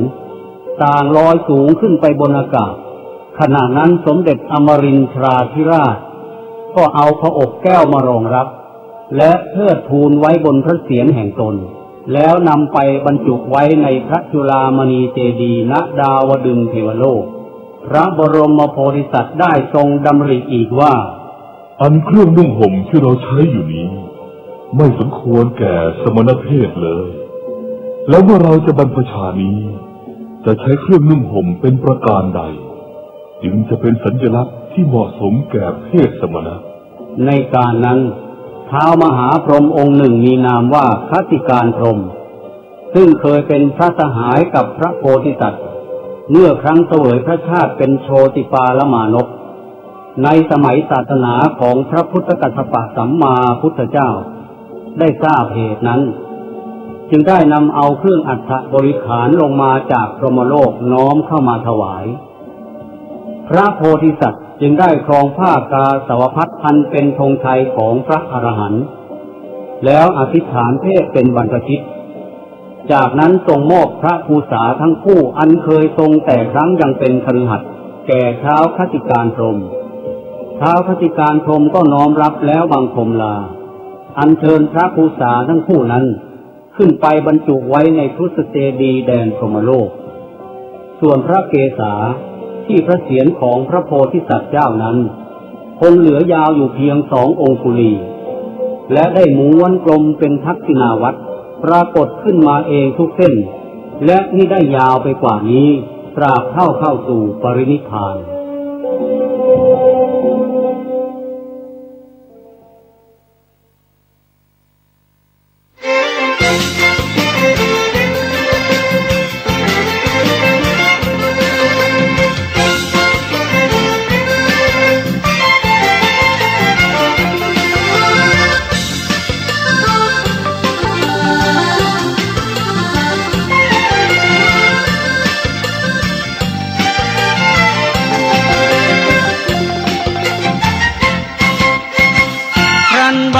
พระชาเป็นเพศบรรพชิตเสร็จกิจดังจิตมุ่งหมายจึงตรัสบรรหารให้นายชันนะนำมาอาชาในและอาภรณ์ก่อนเคยประดับกายย้อนคืนกลับไปกบิลพัทนครกราบทูลพระบิดามารดรนิกรญาคติยวงศ์คงทราบความว่าตัวเราได้ออกบวชแล้วเพื่อค้นหาแนวแหล่งแห่งธรรมสาเหตุปัญหาทั้งชาติชราพยาธิมรณะแม้มีชัยได้ครอบครองนามโลกุตตรธรรมอันพิบูลจะคืนสู่ภารากลับมาเกื้อกูลด้วยธรรมคุณดับสูญทุกใจ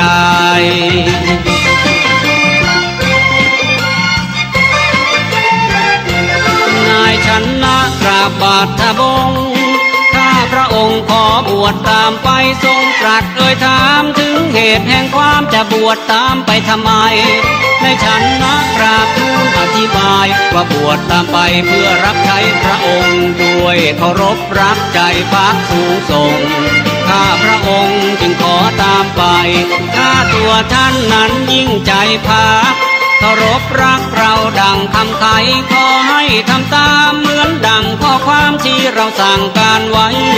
จงรีบพามาอาชาในและอาภรณ์ประดับกายหนีไปพลันถ้ายังขัดขืนฝืนคำสั่งนั้นเราจะลงโทษท่านทันที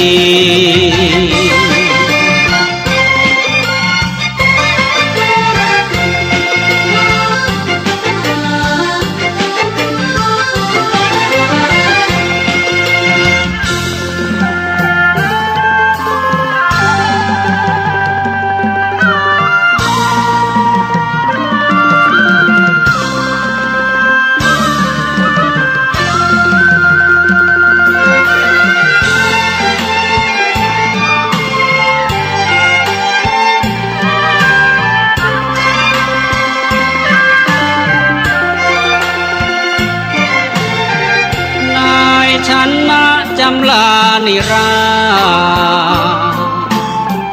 เพราะว่ามิอาจขัดวจีด้วยหรือดีดังมีไฟลนก้มศีรษะตนซบพระบงกฎบาทอยู่บนน้ำตาหล่นไหลปนเปื้อนหน้ารวยรินแล้วประทักษิณมหาสัตว์จนสิ้นครบ3 รอบแล้วมอบลา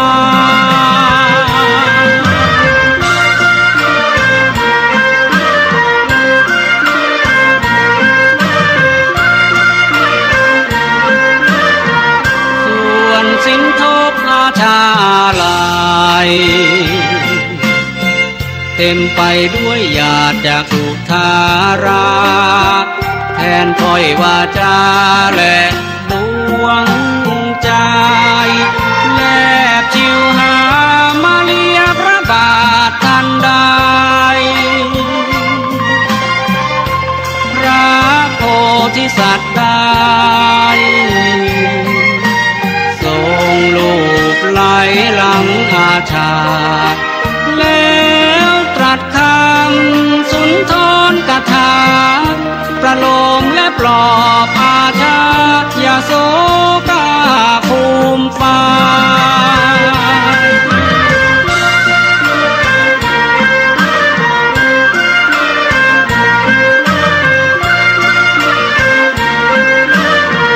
นายชนะจูงพญามาออกเดินมุ่งหน้าห่างไปมาสุดอาลัยในพระโพธิสัตว์ยิ่งนักเพ่งมองพักพระผู้บุญญาความเหงาเศร้าโศกวิโยคโศกเหลืองขนาพอห่างไปไกลลับตาหมดลมสิ้นชีวาระหว่างมรรคาอนาถใจ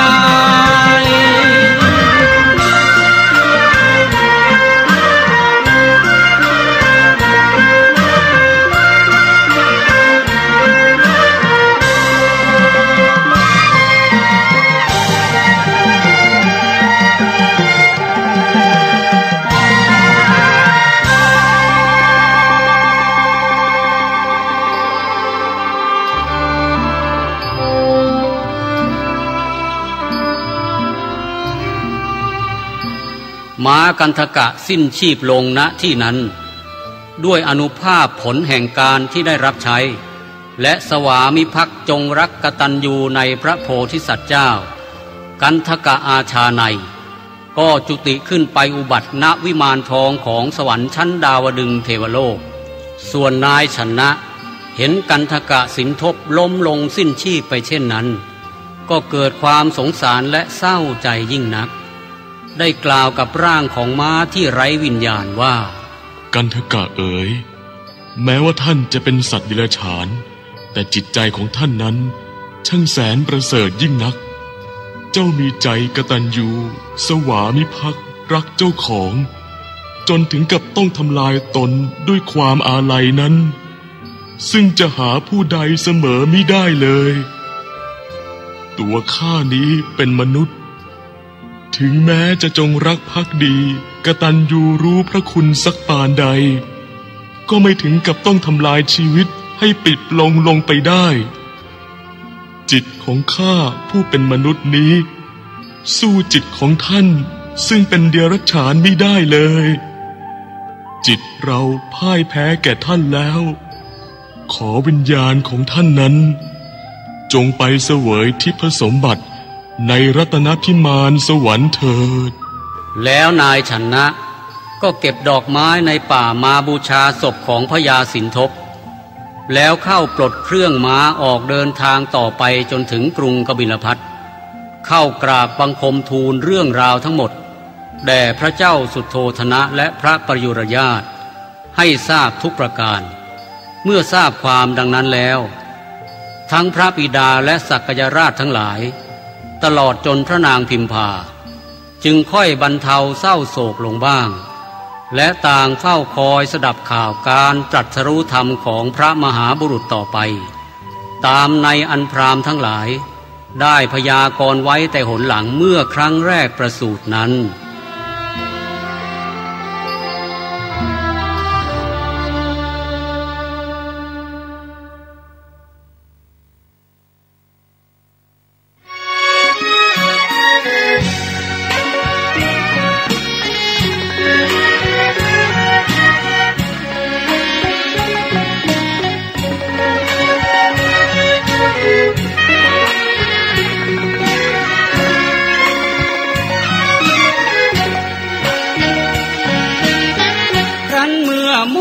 พระสิทธัตถะ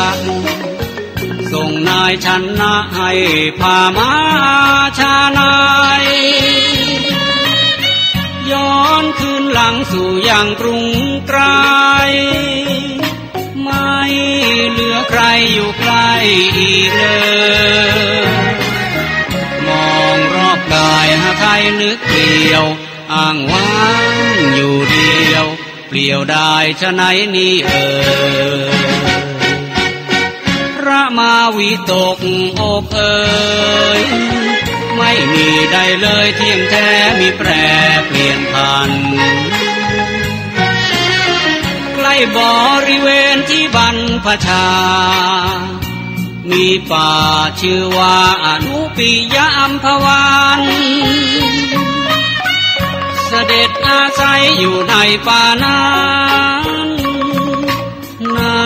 น7 วันไม่คลายคลาทรงชื่นเชยเสวยสุขห่างหายจากทุกข์สุขจากการบรรพชาใดๆพระไม่นำพาแม้โภชนากระยาหารไม่ทรงเสวย